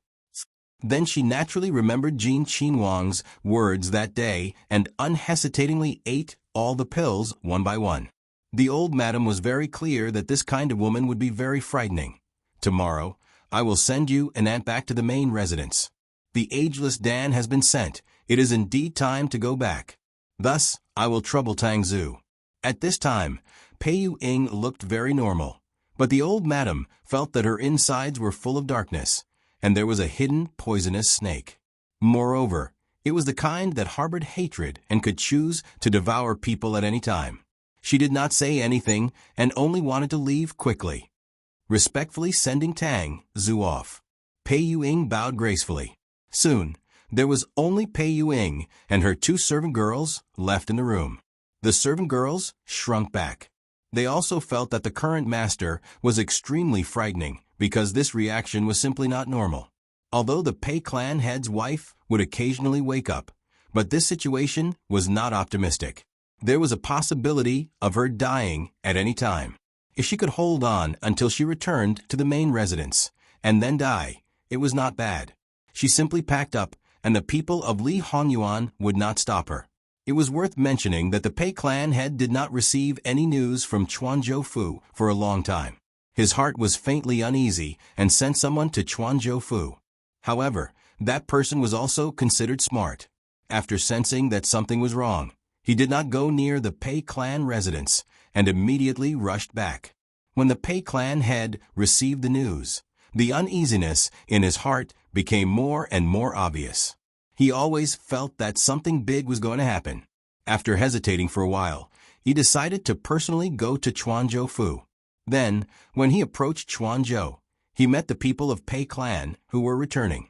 Just simply understanding the situation, the Pei clan head, who could laugh at any time, had his face completely sunk. It was unprecedentedly serious. His 5 fingers could not stop digging into his palm. Things were completely out of control. Perhaps he had taken some things for granted, but he did not think that this was all his fault. Although he sensed that there was something wrong with Pei Yuing, but this was not the time to persuade her. This great-granddaughter's conduct and conduct were all taught by him. Jin Qinhuang's matter was out of expectation because he did not understand enough. As for Pei Yuing, the Pei clan head really did not think that she could turn over any big waves. Later on, he would pacify and appease her. The most urgent matter was those famous scholars of Pei clan. They must not be destroyed by Li Hongyuan. Once they were destroyed, Pei clan would really have no chance to make a comeback. The Pei clan had also understood that because Jin Qinhuang deliberately blocked the news, it was very likely that the time he received the news was already late. But he could not sit and wait for death. He wrote a letter and sent it out with the fastest speed. At the same time, he also sent a letter to each family's in-laws. Inside, he expressed all kinds of concern and mentioned some people in their clan. In essence, it was the same trick that the Pei clan had used to threaten Min clan. It was just that he did not make it clear. However, no one was stupid. How could they not see the threat in it? When those people received the letter, their faces were all ashen. They probably did not think that the Pei clan head would be so despicable and shameless. However, because the matter came so suddenly, they also had doubts in their hearts. What happened that made this old thing Pei suddenly release something that could be used against their clan? It was obvious that there was something unusual. After that, when the people of Pei clan's reputation were met with mishaps one after another, they finally reacted. Someone wanted to deal with Pei clan. Moreover, they had found the foundation and used all their strength to chop it down.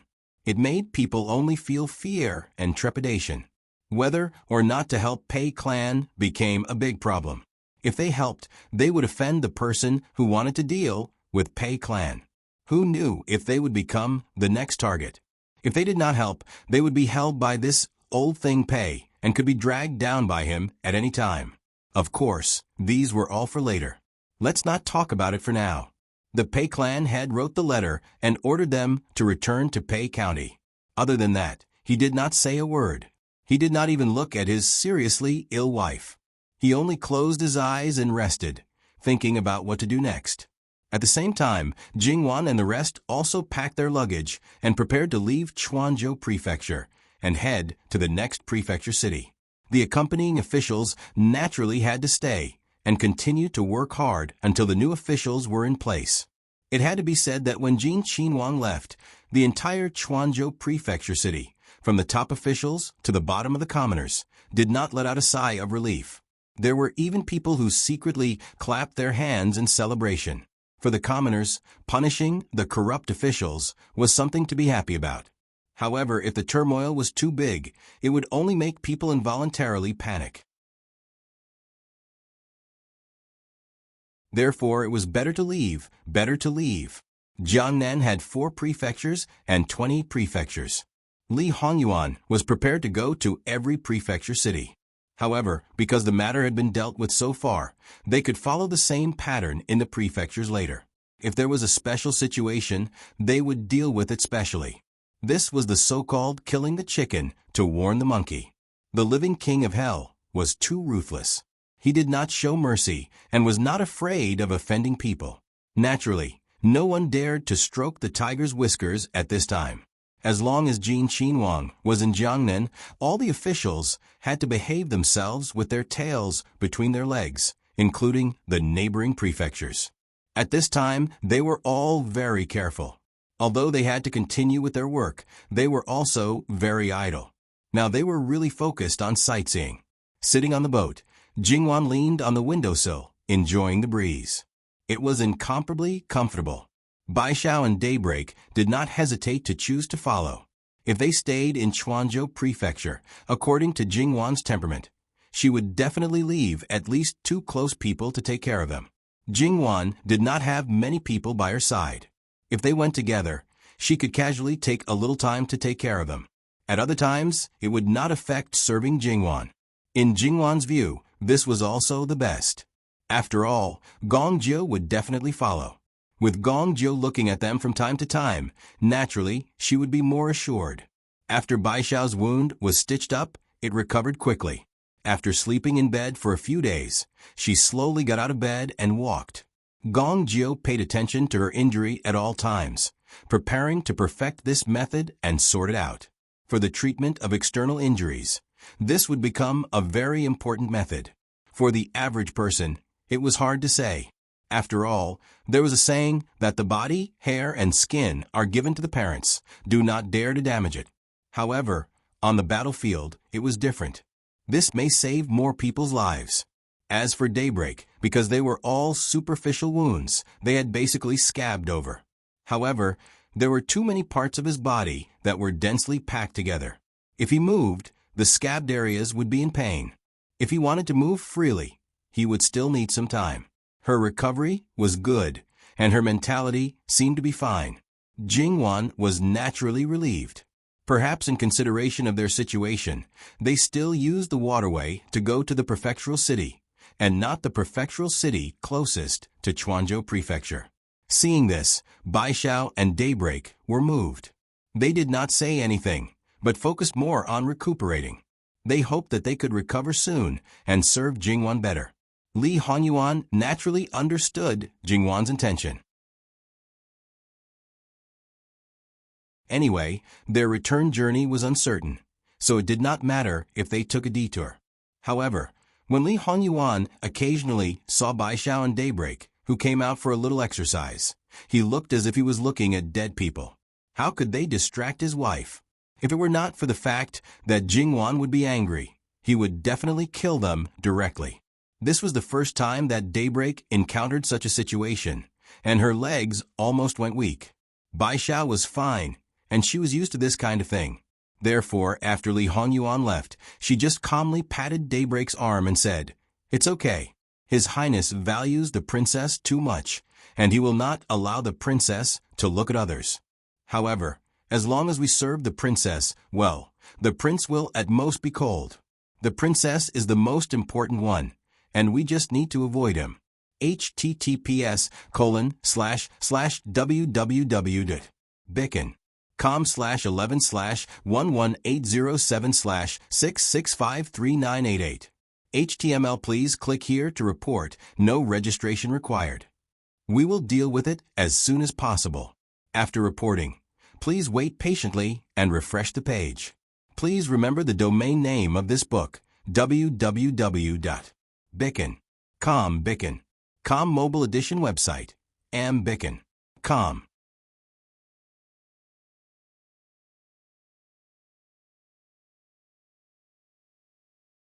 Chapter 352. Therefore, in the eyes of these maids, the noble Prince Jin was a paper tiger to some extent. He looked fierce, but in fact, he had no deterrent power. Even the king of hell silently shed tears of sympathy for him. Jingwan's following daily routine was basically like this. She followed Li Honyuan from one prefectural city to another. After settling down, she rested for a night and then began to receive the wives of officials. To put it bluntly, she began to receive gifts. Because she received too many gifts, she didn't even look at them in the end.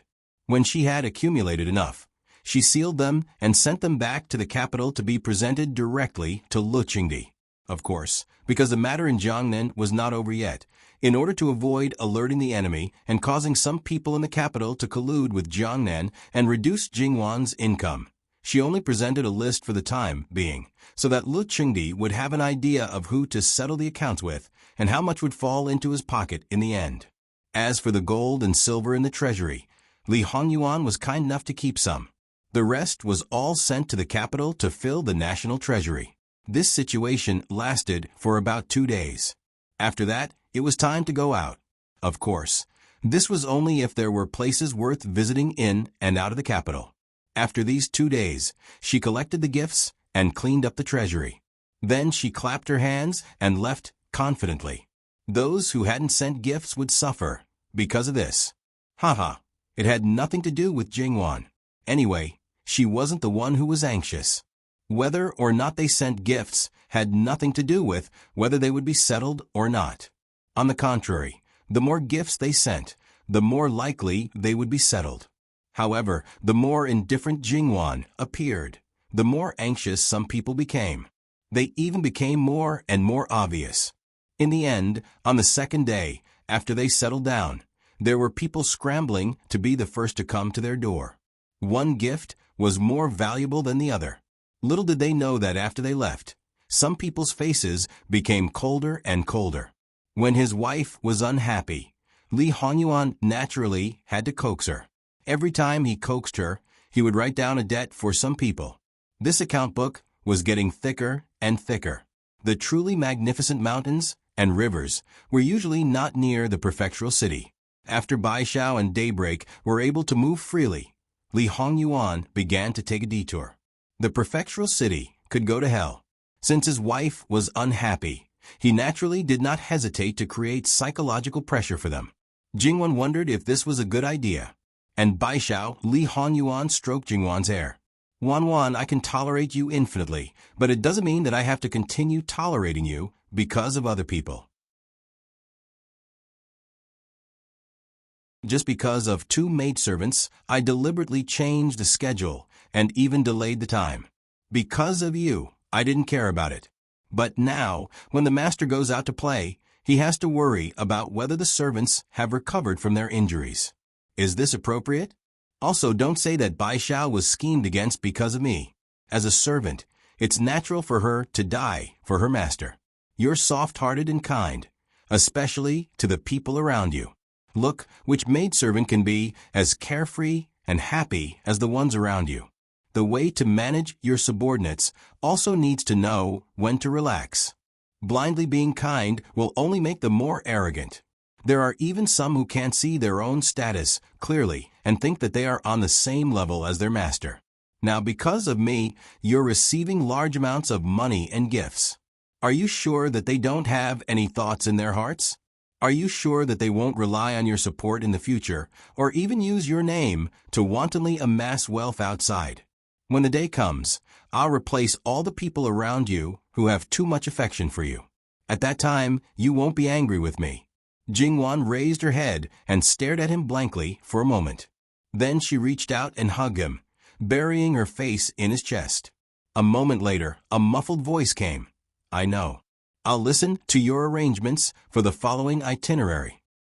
In the end, it was because she had lived in a completely different civilized society for more than 20 years. Her character could be said to have been molded at that time. If she completely denied forgetting, then she was actually denying forgetting herself. That kind of extremely strict and clear class concept, no matter how hard she tried, could not completely integrate with the current situation. Not to mention her close relatives. If the people close to her had bad conduct or did something wrong, she would not be merciful. However, if they knew their place and served her wholeheartedly, it was inevitable that she would be more considerate and take care of them a little more. Human nature, this kind of thing was really hard to say. For example, Baishao now believed that as long as she served Jingwan well, Wanya wouldn't do anything to them. In the future, would she think that if she made a mistake and had Wang Fei's protection, Wanya still wouldn't have any thoughts? If a small mistake was forgiven, her courage would grow bigger and bigger. It was possible that she would make a big mistake that would implicate Jin Qinhuang. At that time, it would be too late to save her. Don't say that the mistakes made by the servants had nothing to do with the master. In fact, the mistakes of the servants, the master had to pay the bill even more. How many people had played themselves into this because of not strict enough? The several maidservants around her were indeed important people to her. But, in comparison, could they be more important than Li Hongyuan? Could they be more important than Luo family's relatives? Although some things only existed as a possibility, there wasn't even a spearhead right now. This was the so-called prevention was better than cure. After thinking through this, Jingwan also knew what to do in the future. As for going on a scenic tour, would it have any impact on the officials in Jiangnan? Speaking of which, whether they were good or bad, it really had nothing to do with her. She really didn't do anything wrong and wouldn't be afraid because of their pressure. Li Hongyuan gently stroked Jingwan's back. It's just talk, it's far from that level. Even if that day really comes, there's still me. Jingwan, with a bit of attachment that she herself didn't realize, rubbed against Li Hongyuan's arms. Li Hongyuan's eyes narrowed, expressing that he was very satisfied with the current result. Therefore, no matter how dignified his words were, in essence, he was just jealous. Because it wasn't easy to deal with people, he could only use roundabout tactics. Those reasons that he said, in his eyes, simply didn't take them seriously. If someone really did that, he naturally had a way to remove himself from Wanwan. If he couldn't remove himself, then he would let those who wanted to punish them, and those who could punish them, shut up. If they didn't shut up, then they would completely shut up. Our living king of hell, in order to make Yama Wang Fei's heart and eyes be wholeheartedly devoted to him, could be said to be painstaking and scheming. For serious matters, he wouldn't necessarily put in so much effort. On the surface, Jingwan had Li Hongyuan under control. But in reality, if Li Hongyuan wanted to, it was not impossible for him to slowly clean up the people around Jingwan secretly without arousing Jingwan's suspicion. When his wife threw herself into his arms, of course, Li Hongyuan was not Lu Xiaohui. The hand that gently stroked Jingwan's back gradually changed. Jingwan herself might not be aware of the sensitive spots on her body, but Li Hongyuan was very clear. It was too easy for him to make Jingwan fall in love with him. Jingwan naturally noticed when Li Hongyuan was restless, but she didn't resist. As for the fact that it was daytime now, she had been with Li Hongyuan for a long time, so the daytime was nothing. She had played many tricks. In the beginning, she was immature and sensitive. In the past few months, she gradually blossomed fully and bloomed under Li Hongyuan's hands. As a result, Li Hongyuan controlled it very well. As a result, Jingwan basically wouldn't reject him unless it was a special situation. After rejecting him, she would suffer for a long time. Besides, Li Hongyuan basically wouldn't give her a chance to reject him. He was already burning with passion, but he still endured and waited for his wife to take the initiative. This kind of fun should be left for when he was fully prepared. Although only the two of them were in the inner room, Nanny Gong, who was outside, heard clearly. Even Sister He, who was waiting by the side, also heard intermittently. Nanny Gong didn't have any reaction, but Sister He was a little flustered. They seemed to have implicated the princess. If this caused a gap between the princess and the prince, it would be difficult to absolve themselves from the blame. Nanny Gong looked at her and saw Sister He's reaction, but she didn't say anything. However, although the prince had ulterior motives, perhaps they should still warn him, especially with the addition of morning light. Although they didn't find anything unusual on the surface, there were still some doubts in some places. Therefore, some rules had to be reiterated. The princess was such a kind master. If there were still people with ulterior motives and were ungrateful, the prince didn't need to do anything. She could dispose of them secretly. What's wrong? Are you not feeling well? Qin Zhu, who was beside her, only vaguely heard the conversation between the prince and the princess, but she didn't know the details. Now that she saw Sister Hayes' abnormal expression, she asked, "I'm fine," Sister Hayes said. In her heart, she had already decided to talk to her sister privately. The management of the maidservants had never been within the scope of Nanny Gong's responsibility. That was Jingwan's wet nurse's job. Nanny Gong turned around and mentioned it. "Sister, if you didn't mention it, I also had this intention. After all, there are new people, and the rules have to be taught.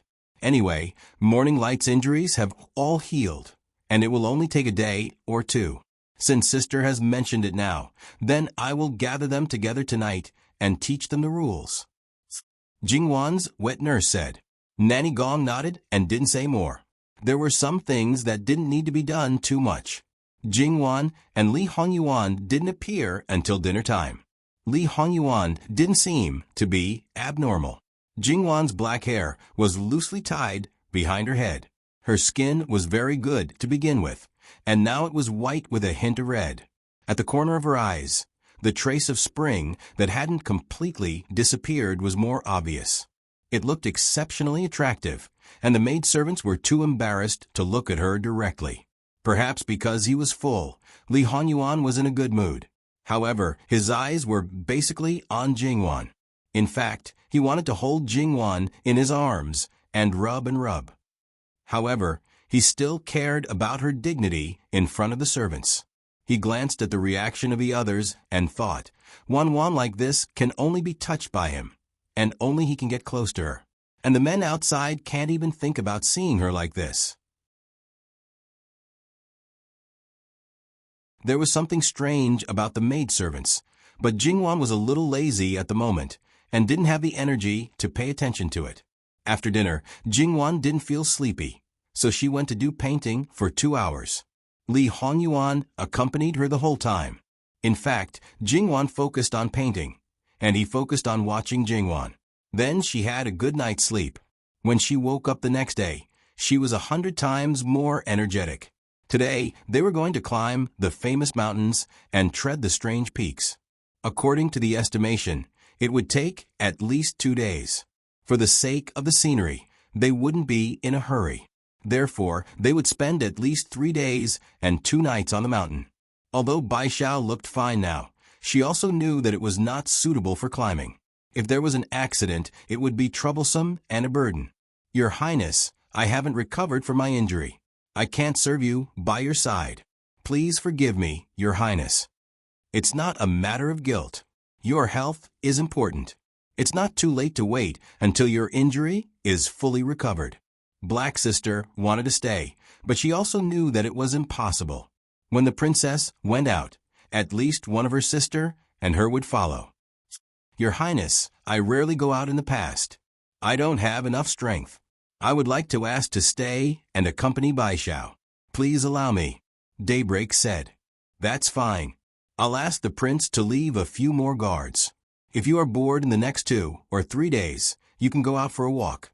"Thank you, Your Highness." After the arrangements were made, the group of people set off in a mighty manner. Li Suyen was sent out to do errands again.